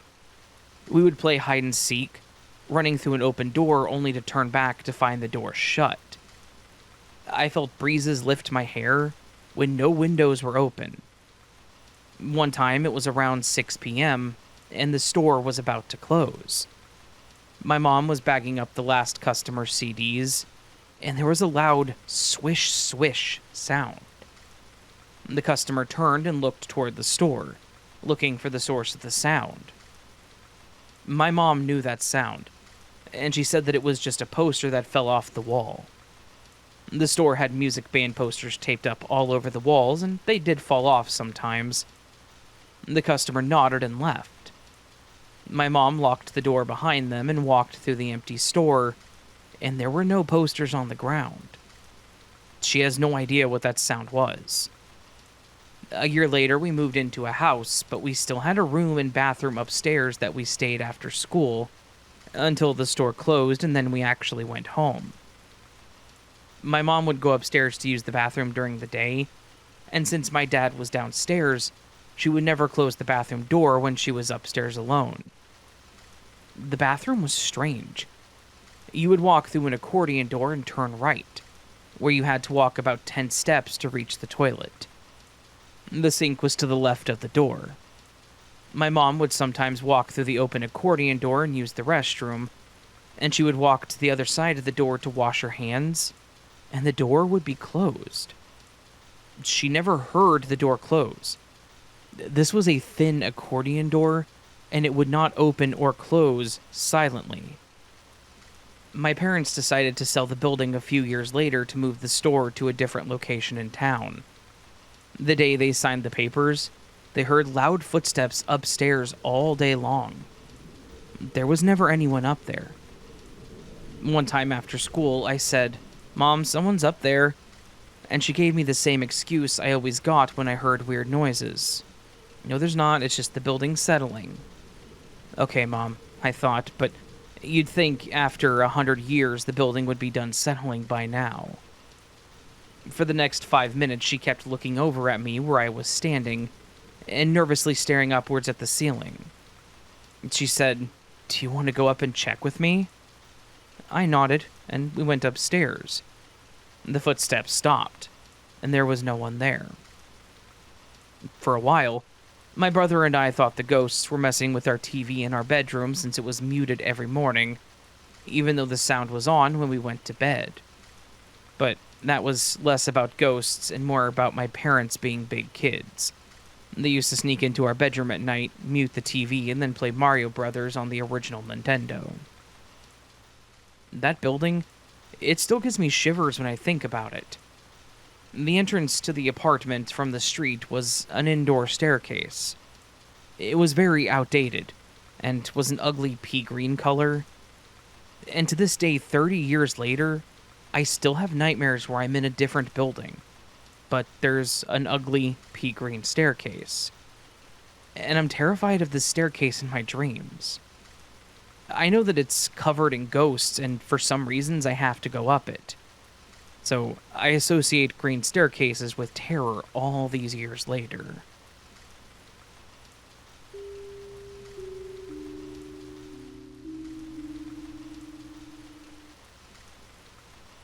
So, one day I was at my great-grandparents' house in Texas. We stayed there occasionally when my grandparents were at work.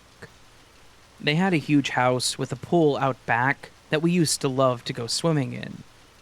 My great-grandma asked me and my sister if we wanted to go swimming, so my dumb child ass screamed, "Yay, swimming!" I ran out back and jumped in the pool fully clothed. No idea why I did that. It was almost as if I had no control of what my body was doing. Well, I didn't know how to swim and I needed floaties.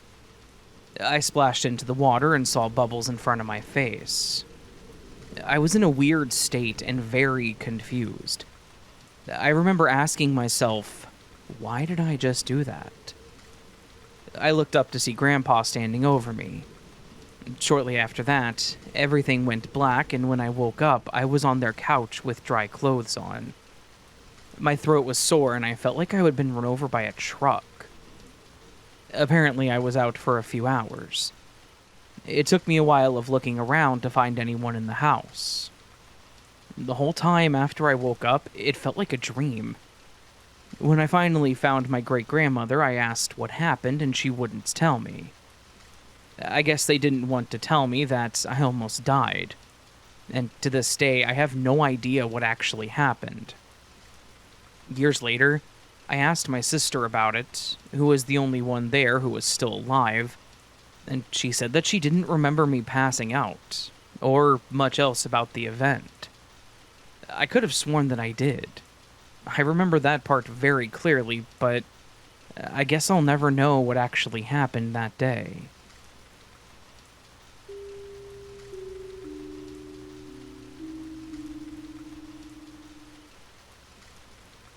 At 5, I encountered, spoke to, and physically touched the Sandown Clown. My experience was the subject of a listener episode of the Cryptonauts podcast, but I will do my best to give the cliff notes of my experience. At the time of the event, I was 4 or 5 years old, and the sun was beginning to descend. So, late afternoon at best. My memory of what happened sticks out because it would shape the things that I would draw as I grew older. I was sitting on a large boulder in my grandparents' backyard. It had been dug out for some time before me to make way for a large decorative fish pond that, by my time, was rarely used except to entertain me.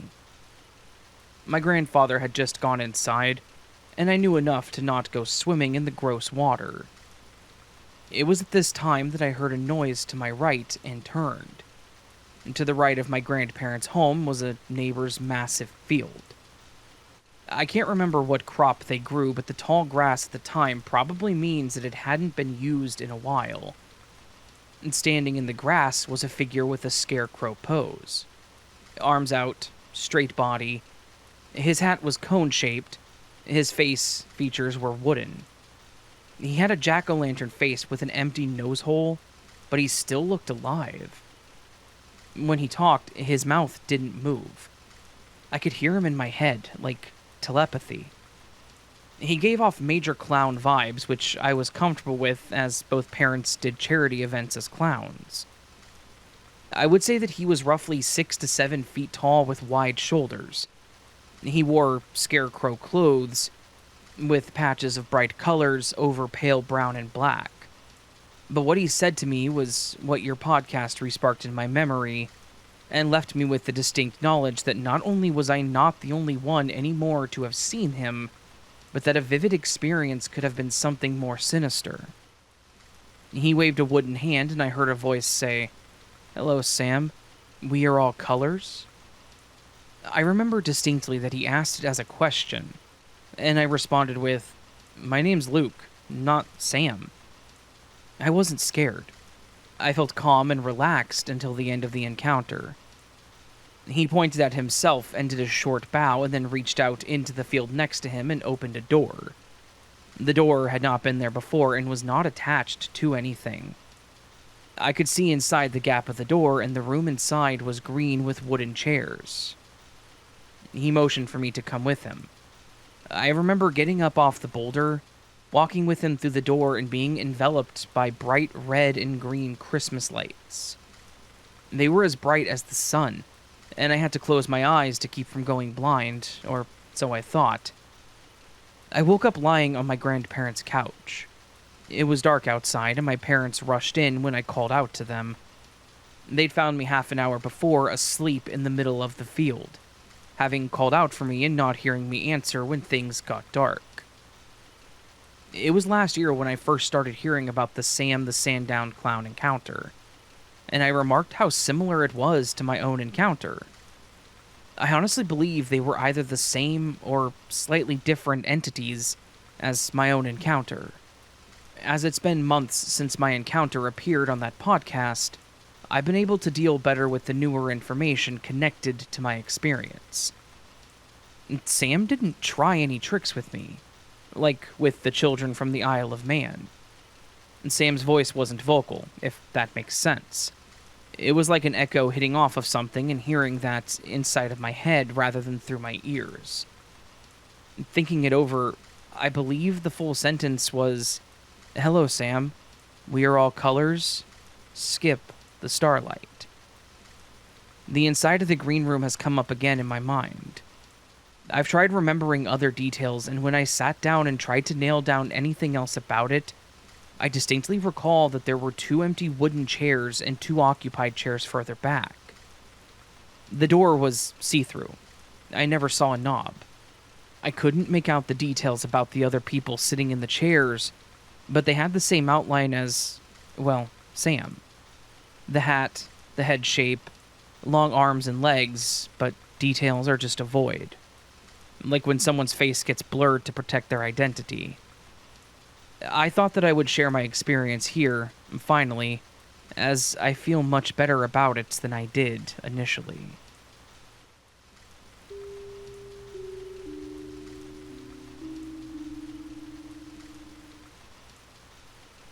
Hey, first time posting here. Hopeful that someone's had a similar experience or can help provide any answers or insight. So, I'm located in Akron, Ohio in the USA. This happened in maybe 2022 or 2023. I can't exactly remember the year. I had just gotten home from working late one night. I used to test gas stations and would work late into the night most times. I got home around 2:45 to 3 a.m. and let my dogs out to go to the restroom, and when I was standing there, I got the overwhelming sensation to peek around the corner on my house toward my neighbors. And so I just barely peeked around the side of my house and looked into their backyard and saw something that truly freaked me out. Like the worst feeling I've ever experienced to date. And so, for context, it was late into the night, and it was a dark night. Maybe a crescent moon or even a new moon, either way very dark outside. So I had stepped back out with my dogs to get my stuff out of my work truck, and while they did their business, I set my stuff inside the side door of my house and walked back outside to them. After they finished up, I let them back inside, but before I could follow them, I got such an overwhelming feeling that I had to look around the corner of my house to my neighbors.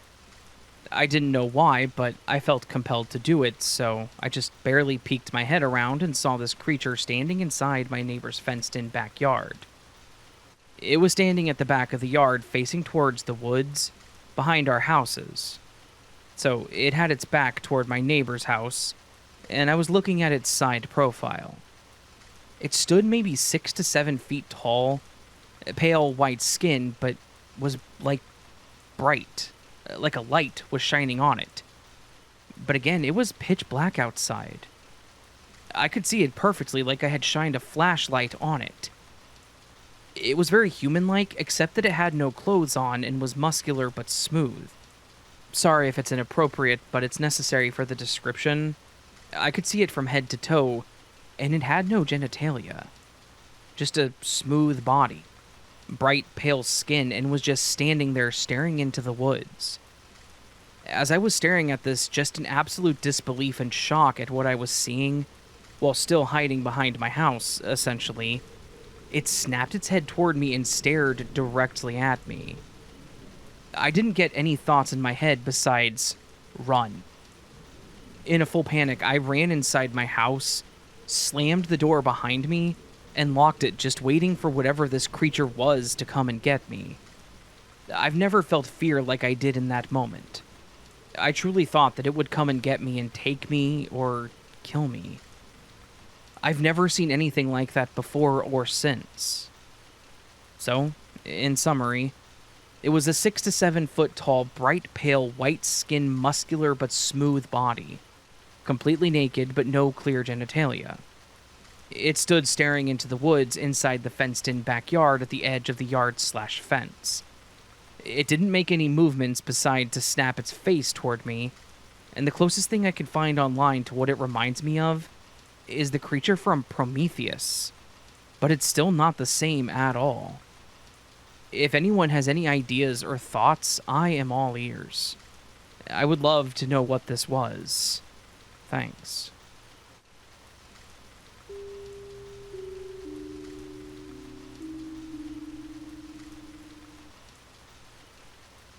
Dear Raven, I love listening to you read The Glitch and other stories. Thank you for sharing and giving so many of us a sense of community. Thank you for listening. I've been saying for months now that I should take the time to share some of my phenomenal experiences with you and your audience. When I heard you announce you are running short on glitch stories, I told myself that it was the universe telling me now is the time. Though the first of my stories is just a spooky story of a real place that no longer exists. I will preface this story with a few statements about myself and where I'm from. I'm 51 years old, Gen X with a redneck twist, and I grew up in the rural Missouri Ozarks, in a small town with a reputation for evil. Many, many years ago, the town I'm from was located in a place once known as Booger County. Every child in the present-day county and surrounding areas had grown up hearing the legends of the boogeyman that was said to live like a shadow among the trees. For those of you who immediately thought this was a Bigfoot story, you're so wrong. My granny often described the boogeyman as a creature of appetite. Granny would warn us to be cautious by repeating a little poem to us before we would go outside to play that goes like this. Child, don't you walk around with your head down and pouty in a place called Booger County. This is where the boogeyman takes his bounty. Keep your head up and keep looking around, or the boogeyman might swallow you down. According to Granny, the boogeyman would swallow children whole, but would eventually spit out the bones once he came across a new victim to swallow. I was born in 1973. I grew up hearing that rhyme throughout the 70s and 80s and knowing that children often disappeared without explanation, investigation, or an arrest. Not ever. I'm over half a century old now, and I can tell you for certain that in my lifetime, numerous children, young adults, and women have disappeared without a trace from the place, and their skeletal remains are eventually found, but not until after another goes missing. Not once have I ever heard of someone finding a body in the woods, but I've heard of entire skeletons of the missing found randomly throughout the county on many occasions. In 2012, a young man went missing and the family contacted the closest news station when he had been missing for 3 entire days, because the sheriff's department refuses to search or even acknowledge he was in fact missing. When the sheriff was interviewed, he said there was no need to search, that everyone that's come up missing has eventually returned in one of 2 ways. Either they return on their own when the statute of limitations has expired, or when the remains are found. I believe it was in or around 2020-ish, his skeletal remains were discovered in a farmer's field. The story that made the news was that the remains had washed into the field during recent floods. His family would finally have closure, etc.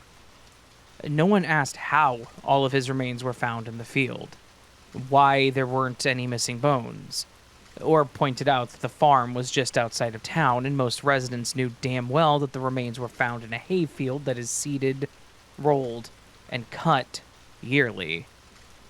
And, true to legend, another was reported missing shortly before. I understand that folk are inclined to dismiss this as a rural version of an urban legend, but it's true, every word. I assure you, the thick forest and rugged terrain of the Ozarks hides and holds many terrifying secrets. Actually, this is just one of several curses the people of my hometown endure. I'll write again and tell you another story someday soon, Raven. And don't worry, I've got glitch stories I'll send next. I wanted to introduce myself and my homeland to you properly first.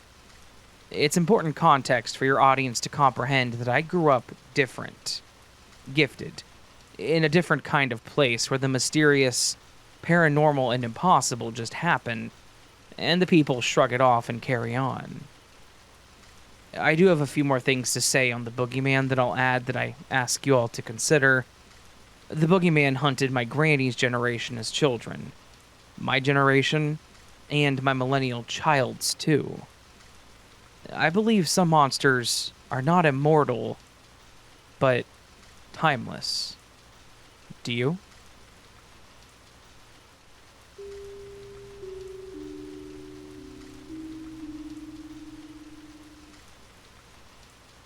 Hello, Raven.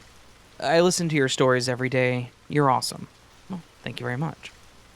Here's my story. This happened around 2014. My husband and I were going through a rough time. Let's call him Jake. We got married in 2004. It seems the second ring goes on and the honeymoon was over is when it began. Jake would start assuming and accusing me of cheating or talking to another man. The morning of 2015 at 3 a.m., I'm being yanked up out of bed from the dead of sleep, and this man that I truly love was ripping me out of bed, screaming in my face, "You effing B, you're an effing C-word. Nothing but a thief and a liar. You took money from my account." Well, remember, I was dead asleep, and my brain was like, what the hell? This is when I discovered my inner demon. I'll just call her Valak. Jake said that he saw my eyes turn black, and the air in the bedroom turned cold. I headbutted him right in the nose. Jake all of a sudden dropped. I started crying and felt lost. That same night, I saw a woman on Jake's profile, and I asked her how she knew my husband. After I asked, he suddenly burst the door and told me to leave her alone. Her name was Melissa Hadel, and she's Jake's ex-girlfriend back in his high school day. Well, all this time he's kicked my back end for stuff that he's doing. That night, I grabbed my grandpa's .22 pistol. I ran outside and I put the gun to my head. As I closed my eyes and slowly pulled the trigger, my whole life flashed. I could see me sitting in my parents' backyard playing with my She-Ra, Princess of Power dolls, and castles. I saw me riding my horse. I was happy and laughing when I hear click. I could see that I pulled the trigger and it clicked, but didn't go boom. I opened my eyes and I dropped the gun, and I saw my grandpa standing there with a man. This man that he was standing with was absolutely breathtaking. It's hard to describe him. I see my grandpa and this man both had tears in their eyes, and then they both disappeared. I turned myself into a mental hospital, and now, still to this day, me and my husband are married. We both got help and found out that he's diabetic, but didn't know at the time, and his sugar was very high, and he didn't know that high sugar could cause mental issues. But the guy that my grandpa was standing with, I still don't know who it was, and I've never seen that man again. My grandpa died in '91, and the gun is locked up. My husband kept the bullet that jammed the gun. I told him to just lock them both up. Sorry this was long, I just needed to get this out of my thoughts. And to anyone who's thinking about ending their own life, please get help. Don't do something permanent for a temporary situation. You're not alone. Trust me, you have family and friends that deeply love you, and I love you all.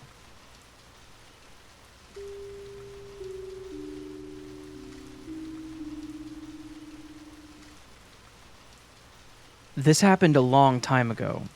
I was around 13 or 14 in northwestern Georgia, on the corner of Alabama and Tennessee. For context, I'm 22 now.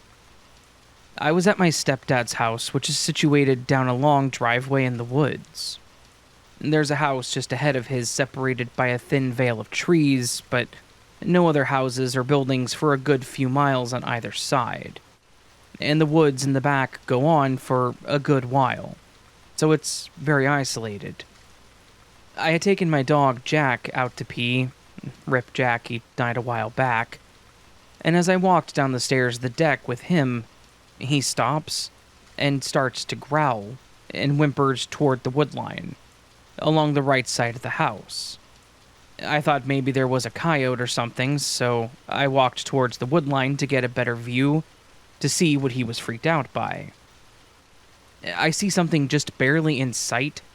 It stood a good 6 to 7 feet tall, and had patches of fur like mange, a short snout, was very canine looking, but kind of had a human-like face just staring at me. I backed up, grabbed Jack, ran up the stairs, and locked the front door behind me. I never saw it after that, and it didn't make any moves other than when it was looking at me, but it spooked me so bad that I refused to go outside or even anywhere within the house by myself, to the point that I was too scared to even leave my room to use the bathroom. Yes, I did have a few accidents. I know that's gross and embarrassing, but I was a kid and was freaked out. Now that I'm older, I've started to wonder, maybe I imagined it, or maybe it was misidentified, but who knows. Edit. I'm now able to go outside and stuff. I even avidly hike and work for the State Park Service now, so don't worry about that. But even now, I don't like to be at my stepdad's house as it gives me the creeps, and I always feel like something is watching me.